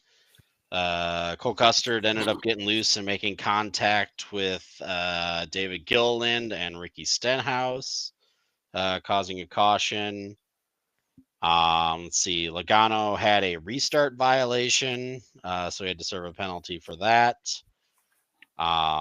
William Byron ended up winning stage 1. Michael McDowell ended up losing a tire. Justin Haley ended up hitting Chase Briscoe, which ended up triggering a multi-car wreck on the backstretch. Let's see. Christopher Bell ended up winning stage 2. Catherine Legg unfortunately spun again and hit Daniel Suarez. Heard it happened season and boom. Yep. Bubba Wallace ended up having brake failure and hitting the wall. Ryan Blaney ended up losing a motor. Gibbs also had brake failure. Yeah, a lot of the Toyotas were having, or some of the Toyotas were definitely having braking issues. Mm-hmm. But Christopher Bell and Denny Hamlin ended up battling hard on a green-white checkered. But Bell ended up coming away with the win, and that got him his 3rd win in a row. So obviously, C. Bell off to a amazing start early in the NASCAR Cup season. So, yeah, I don't know, any other highlights or anything anybody want to add from the race? No, Blaney died. His car, I think, I think that's the race his engine blew up. Yep. But none of that, I mean, the tire thing wasn't too bad. At least they tested it. I just hope they keep the. I guess they're saying that they're only using the softer tire in the championship. Yeah, they had a softer tire, option tire for this race. Yeah, it does sound like that is going to be the tire for the championship race, the softer one. So thank God. Yeah, that's about it. Really, other than that. Yep. All right, moving on to races that went on this past weekend. We had the 12 Hours of Sebring. Highlights I've had from that race: the number 18 LMP2 ended up making contact with another LMP2, which brought out the yellow. The pole sitting BMW ended up getting a penalty for changing lanes too soon. Oops.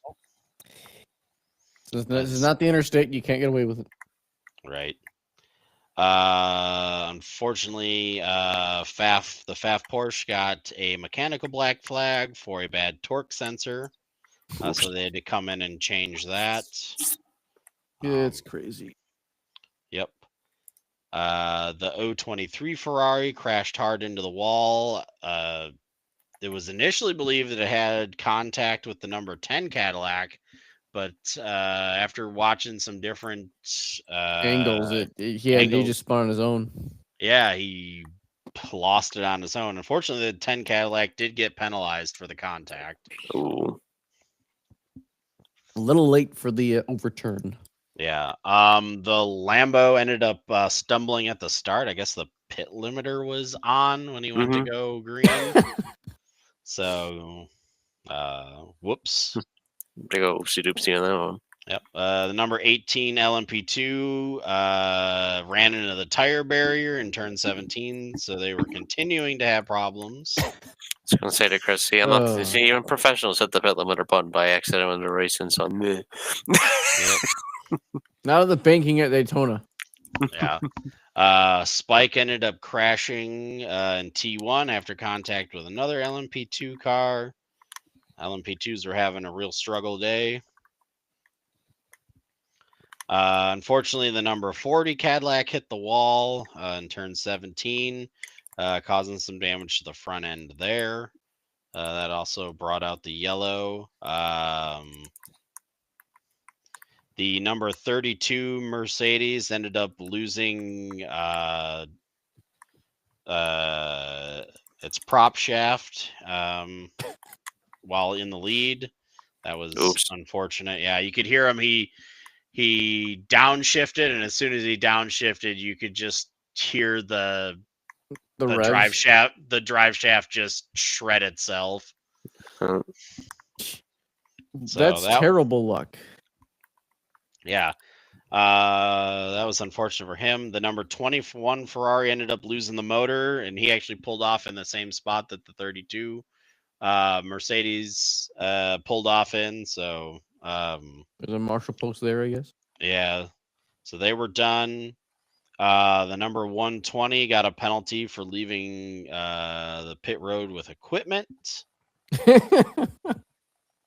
So let's see. The number 27 Aston spun, which brought out the yellow. He kind of went backwards on turn 17 there for a brief second, which forced the marshals to throw the yellow flag because yikes.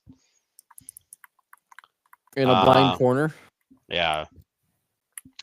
Yeah, let's see here. We had, gosh, I can't remember which car, but one of the cars at night shredded the tire shredded a tire, and the carcass was on the track. And IMSA waited to throw the caution on that until like 2 or 3 people ran over it. I know this one. I don't remember who it was. Sounds like a very NASCAR thing to do. Right. And then so they go back to green on that, and then the number 22 LMP2 wrecks off the back of another LMP2 car. I saw that one. That was just it was a bad move. Yeah, that was an iRacing move. Yeah, he literally hit the back of another car and then wrecked himself.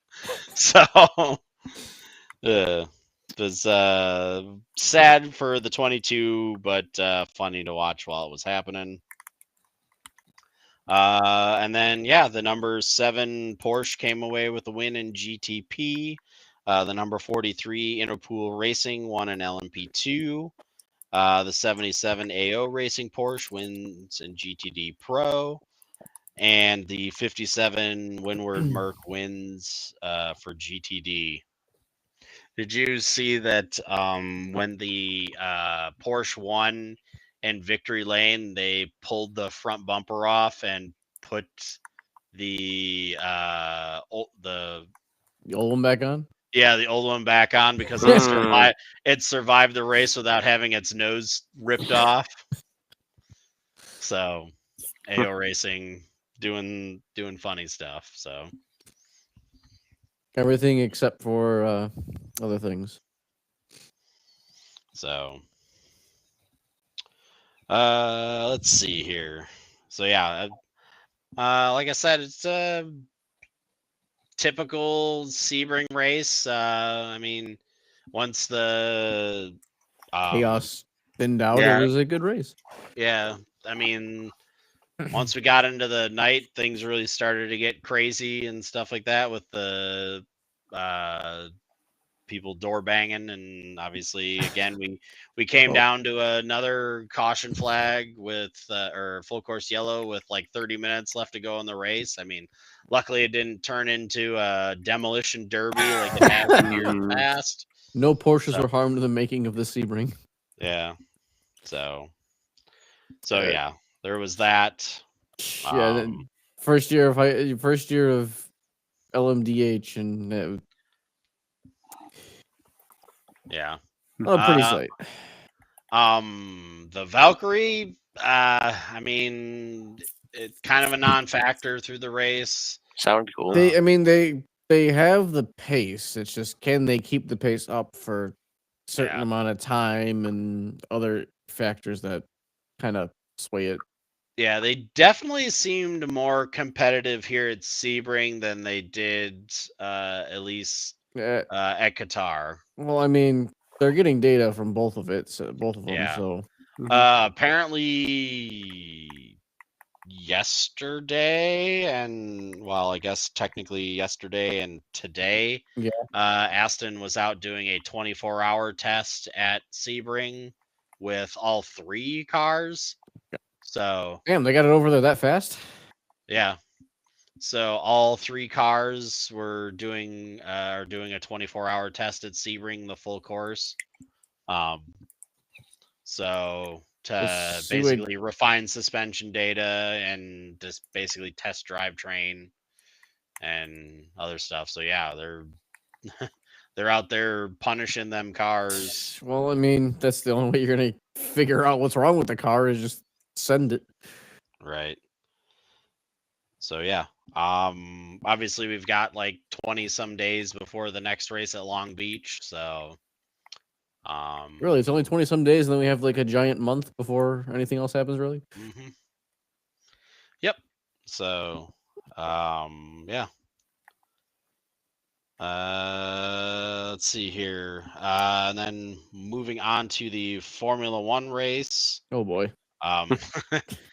Yeah. Unfortunately, what's his name? The new Oliver Bierman? No, not Bierman. I can't remember his name. Isaac Hadjar. Yeah, Isaac Hadjar crashed, unfortunately, on the formation lap. Which prompted a delay start. He was pretty upset with himself. I mean, anyone could have made that mistake. Yeah. Apparently they had canceled they had red flagged the end of the supercar race because it was so wet that the supercars were hydroplaning off the track, which is impressive because those cars are way heavier than a Formula One car. Yeah. Right. But yeah, they had canceled the the end of the supercar race. They called it with like 15 minutes left in the race and just awarded full points and stuff. So, but yeah, so obviously were supercars early in the day, or were they? Yeah, they're before.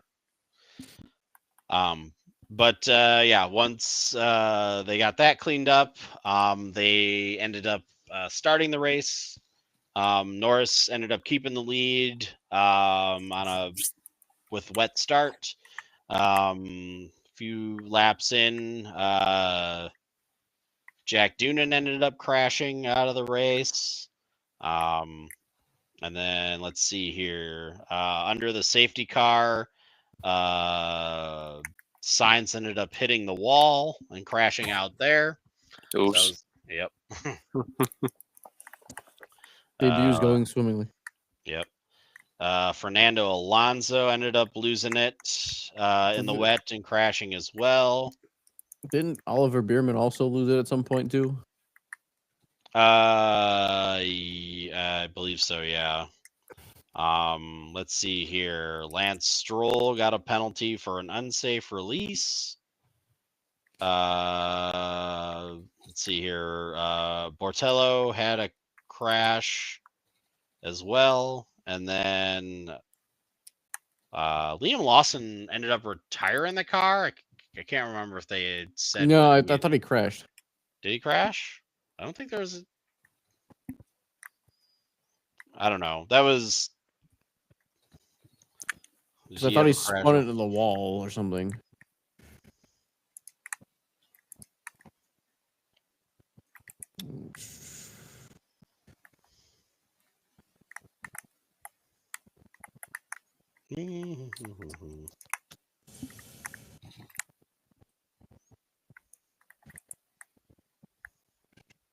Park Road.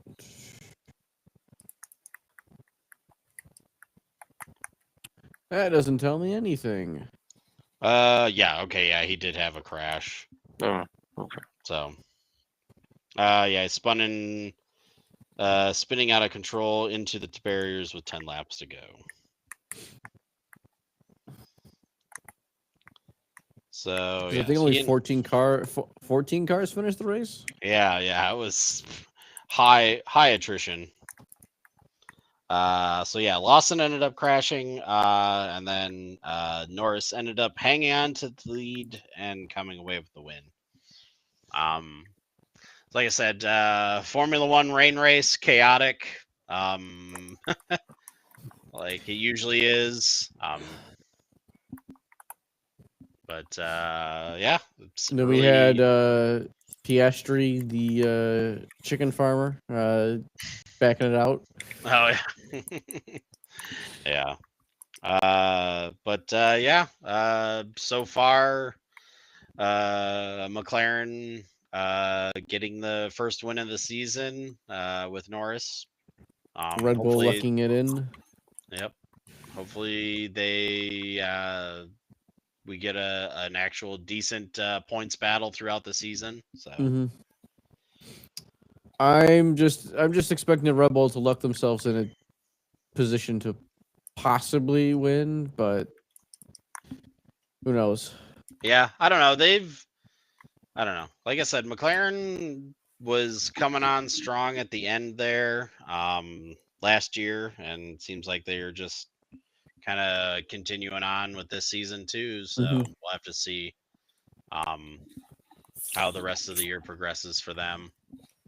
So yeah.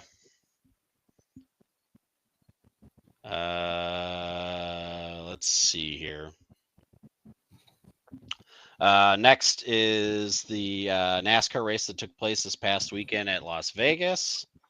Let's see here. Briscoe ends up losing a tire, bringing out the first yellow of the race. Unfortunately, Hamlin and Busch were caught speeding on pit road, so they were penalized for that. And that's when it all went downhill for Bush. Yep. Cindric ended up winning stage 1. Not too much, like I said, other than the Briscoe crash or Briscoe tire loss there. That was kind of it. And then starting stage 2, SVG ends up loses it off of turn 2. He would have tire problems. Not a good day for SVG. Mm-hmm. He'll appear quite a few more times in the highlights here. Kyle Busch loses a rear tire, so his day continued to go downhill. Let's see. Then after that, SVG loses another tire. And then NASCAR threw a caution for debris. Kyle Larson ended up coming away with stage 2. Unfortunately, Cody Ware in the Evel Knievel paint hit the wall. So, fitting. Yeah. Wrecking out. Apparently, Rick Ware owns the rights to the Evel Knievel name. Right, so That's a new one. That's So, yeah, I didn't realize that until I listened to Door Bumper Clear yesterday or whatever, that Rick Ware has the The rights to the Evel Knievel name. that is a bar. That is a pub question if I've ever seen one on a pub quiz. Yeah. trivia question. Let's see here. Ty Gibbs gets spun on pit road. Let's see here. Stenhouse ends up spinning, and then Blaney and Jones end up coming together and creating a completely separate crash. So that was chaotic to watch there. Oh, just a little bit. Then SVG loses another tire. So Poor guy. just a bad day. Kyle Busch loses another tire. There's a pattern here, and it's not very good. Mm-mm. Gregson also had tire problems. And then it came down to the end with a battle between Josh Berry and Daniel Suarez. Berry ended up having the better car, and he gets his first win in NASCAR and the 101st win for the Wood Brothers. So that was really cool to see. Awesome for Josh Berry. I mean, he's been a local short track guy forever, running the Cars Tour. I mean, he's an iRacing sim racer. Yeah, just it was cool to see him win. Yeah,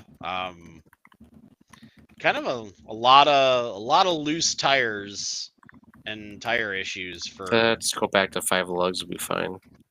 for the race, which was Terrible. very odd to see. Yeah, and unfortunate for a lot of teams. So yeah, I don't know. I mean, other than they obviously people get penalized 2 laps or for the loss of a tire, and then obviously the tire changer has to sit out for 2 races. So I don't know if they compound those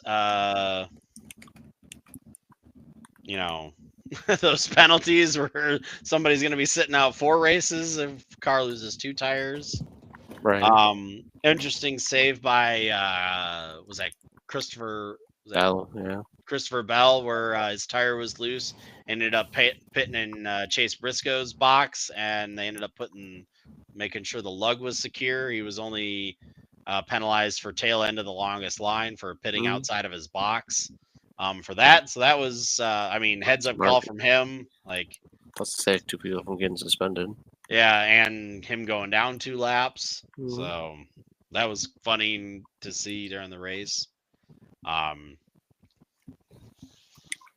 Yeah. So, I mean, like I said, it was not a bad race. Not a bad race. I mean, not every single race can be a last lap pass for the win and stuff like that, but it was still a fun race to watch. They're a different one. Yeah. Yeah. Another interesting thing I took away from listening to some of the other podcasts through the week is they also talked about how Goodyear is getting close to being at its softest tire compound that it can possibly make for these cars. Yeah, let's give them more horsepower. Done. Because apparently easier just to add power. Shit. Right. Because apparently there's like a 30 to 40% failure rate in the tire making process for these soft tires. So, well, that's a problem. Yeah. They said the only way they could go softer is if they switch to some sort of drag tire compound, but they don't make obviously a All the drag time. tire in that wheel size. So yeah, so something else is going to have to be done with the tire construction to make them softer, to try to get them softer, either sidewall, a complete redesign of how the sidewall is, which is going to take more than Wow. just more than a couple of months of development that could take up to a year or more.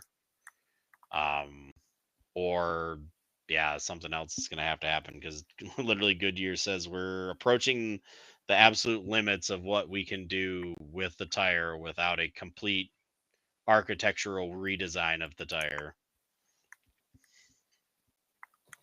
So that was something interesting. Mhm. I mean, how does was listening. Goodyear make such a good LMP2 tire, but they can't figure it out for fucking NASCAR? And they've been the primary. Well, NASCAR is. I NASCAR mean, you're talking about does. completely different tire loads. Mhm. I just don't understand why they had to go to the tire We're that on they the did. what, third year of this car, and they haven't figured it out. What the fuck are they doing? I mean, the G loads that a NASCAR tire takes compared to an LMP2 tire are completely different. Mm-hmm. So Okay, I'm not going to entertain that conversation. it is. It's over a longer period of time than what the G load of an LMP2 car would do. You're completely negating what loads through the tire the downforce of an LMP2 car are generating. I understand that, but you're also have to factor in the weight of a next gen car compared to an LMP2 car and the stress that puts on the tire. It's a big boy.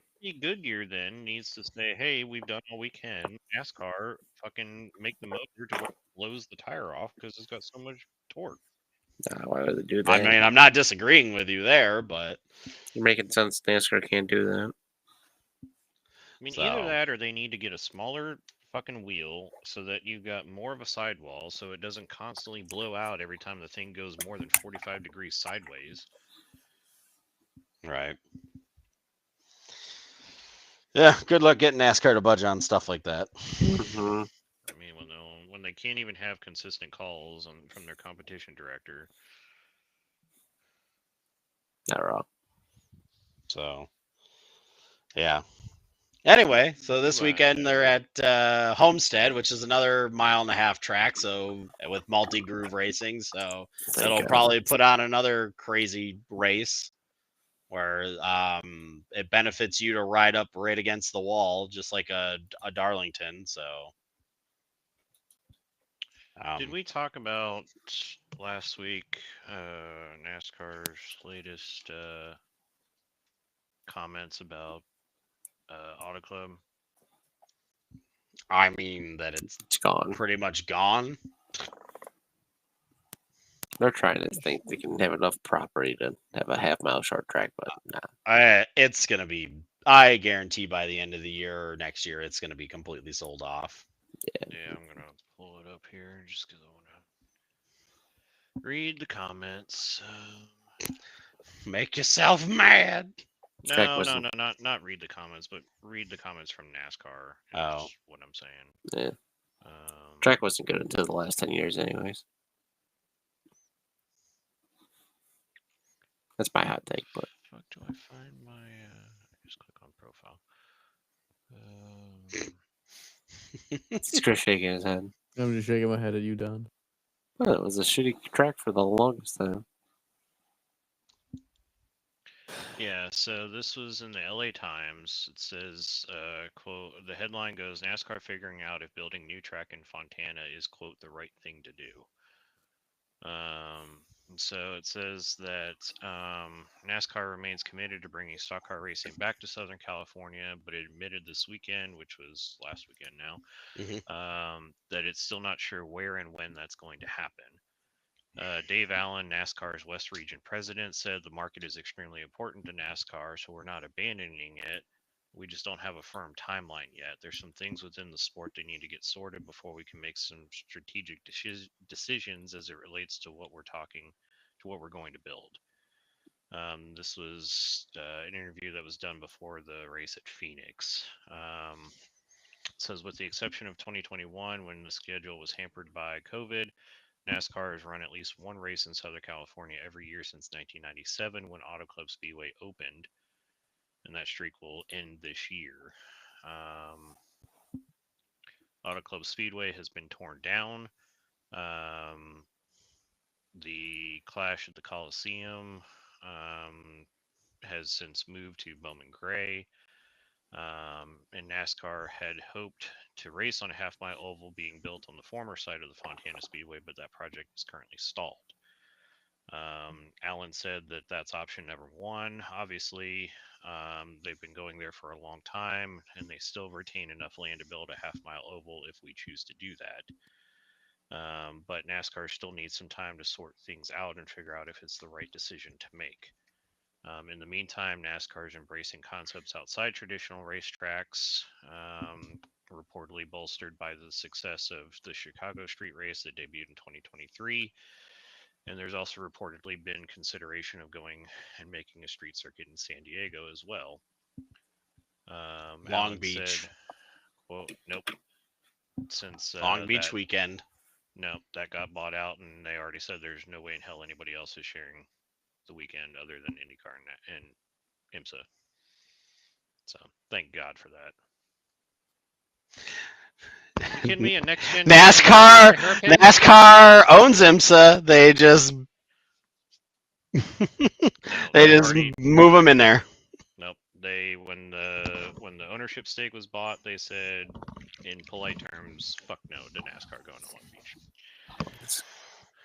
There we go. We're gonna get a freaking NASCAR race right down Hollywood Boulevard. Yeah, I'm sure. Just piss off more people. That's all you need. So 10 days after the final race in 2023 at Fontana, NASCAR reportedly sold 433 of the 522 acres that it owned.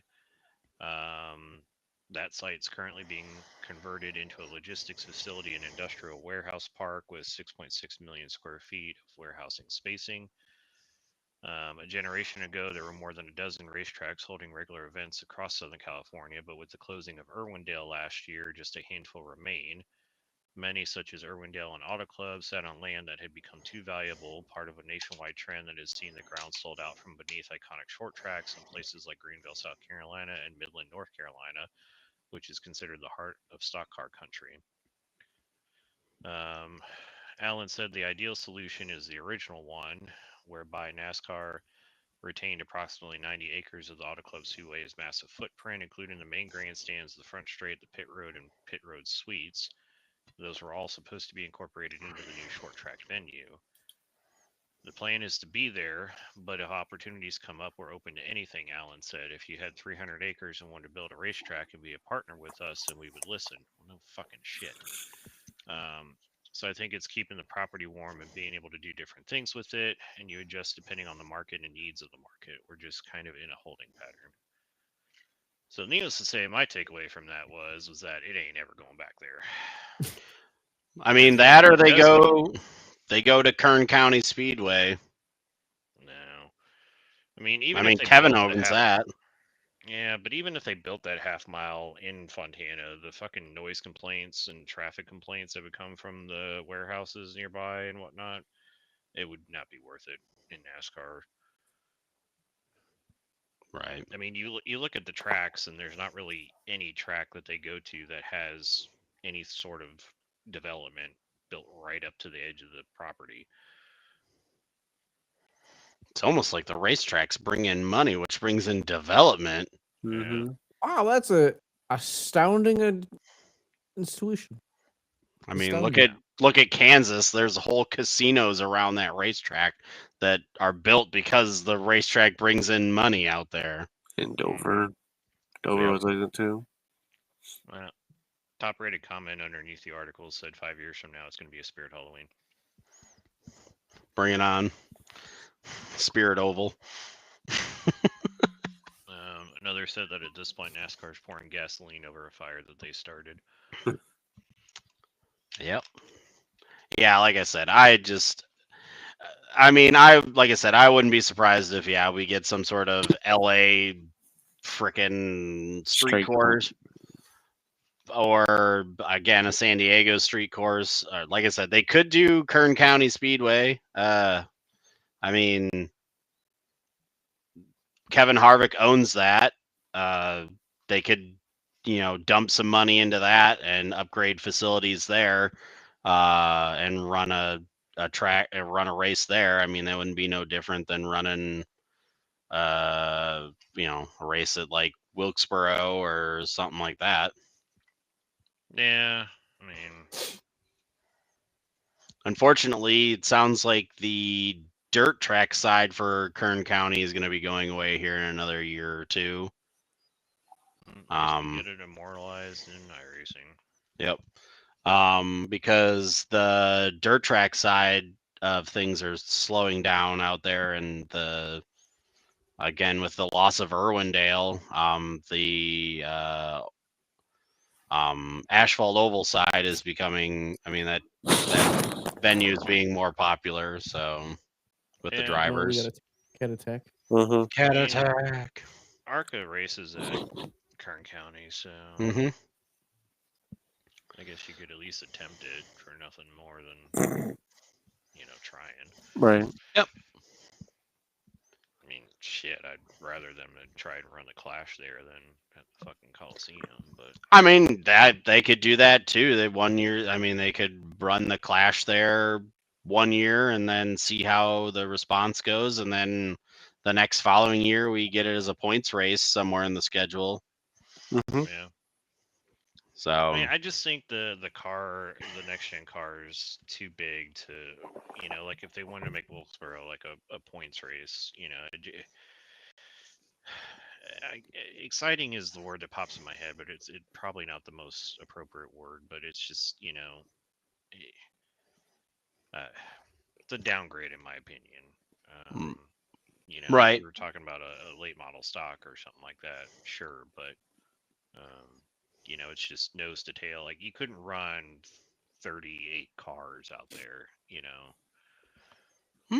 Not now with that attitude. I mean, it's they don't a do- half-mile oval. Yeah, that's what Bristol is. Pretty sure. Yeah. Martinsville is pretty close to a half mile. I think Martinsville's like what 0.6. Yeah. Yeah, be fine. It's that literally go on Kern County Speedway and it says Saturday, March 15th, NASCAR season or opener.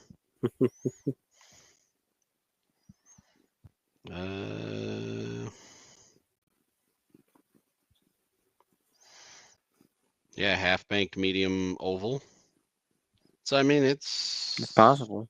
It's possible. You could right there, like I said, I mean they are making improvements to the short track tires, so Mm-hmm. yeah. I mean they could, but I don't know.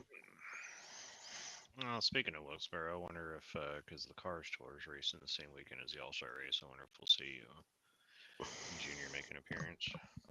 Oh yeah, he's already said that that's on his list to run. So Mm-hmm. I guess I'm out of the loop. yeah, because they're gonna. That's also the final race for Fox. Look, So. As much as we want Auto Club to come back, this is the punishment that they get for agreeing to play Daytona in Ford versus Ferrari. So Yeah. Right. Adios. So yeah. Right now. You guys have a good one. I gotta get ready. I have an interview in the morning, so Good. Alrighty. you guys have a good one. well, All I guess right, on talk that to- note, we're done. I mean, yeah, this is pretty much the end of the podcast, anyway. So, Okay. All right. but Right. I don't know. Yeah. Later. But yeah, like I said, they could run it there, or they could just build a temporary street circuit. I hope they don't. So, We already but anyway, put up with that shit in F1. It's I don't want that in fucking IMSA. I don't want it in every racing series. Right. So Like it's but, already fucking ridiculous that we're losing Barcelona for a street race on the F1 calendar. yeah. Not gonna go into a rant. I know. Just after they fixed that track too, with getting rid of the stupid little chicane there. Yep. So, but One more year of it. ugh. Anyway, yeah, that's kind of it for all the news and topics for this week. We'll be back next week. We've got NASCAR at Homestead, which should be exciting. IndyCar at Thermal Club. Everyone's favorite track. I mean, maybe it'll surprise me, but I don't think it will. What gave you that idea? I don't know. Just the whole fact that it's fucking private race. There's not even any support series that are going to be there unless you count the rich people that are going to be allowed to drive their cars around the track after morning warm up for some sort of open track day meet the drivers thingy. So, but yeah, which apparently is like $15,000 just to do that. So, yeah. No F1 this weekend. IMSA's still off. No WEC either this weekend. So, yeah, that's pretty much all we got for on track action. Obviously, on the sim racing side, you guys are running the 12 hours of Sebring this weekend. Does it sound like we're just doing one car? What happened now? We're doing two. Okay, doing two. Unless I know. Derek's Well, is it- hospitalized. Is so- it because of Senior Derek? I mean, he says he's Then not, still but running. he says he's not. But being at the ER for throwing up and passing out is never good. No. So, Derek, What did you get better. put in his lunch today, Chris? Hmm? So what did you put in his lunch today? It was some nitrous. My bad. That would not do that. That's laughing gas. So, anyway, we'll be back next week with highlights or lowlights from that. I will end the podcast on this helpful tidbit. So this will be your parting words of wisdom from Zen. Every pizza is a personal pizza if you try hard enough and you believe in yourself. All right, and then those are words of wisdom. On that bombshell. Yeah, on that bombshell. Good Back night. to the tent. All right, we'll talk to everybody next week. See you later. Bye. Yeah, I gotta go dig out of the gravel trap now.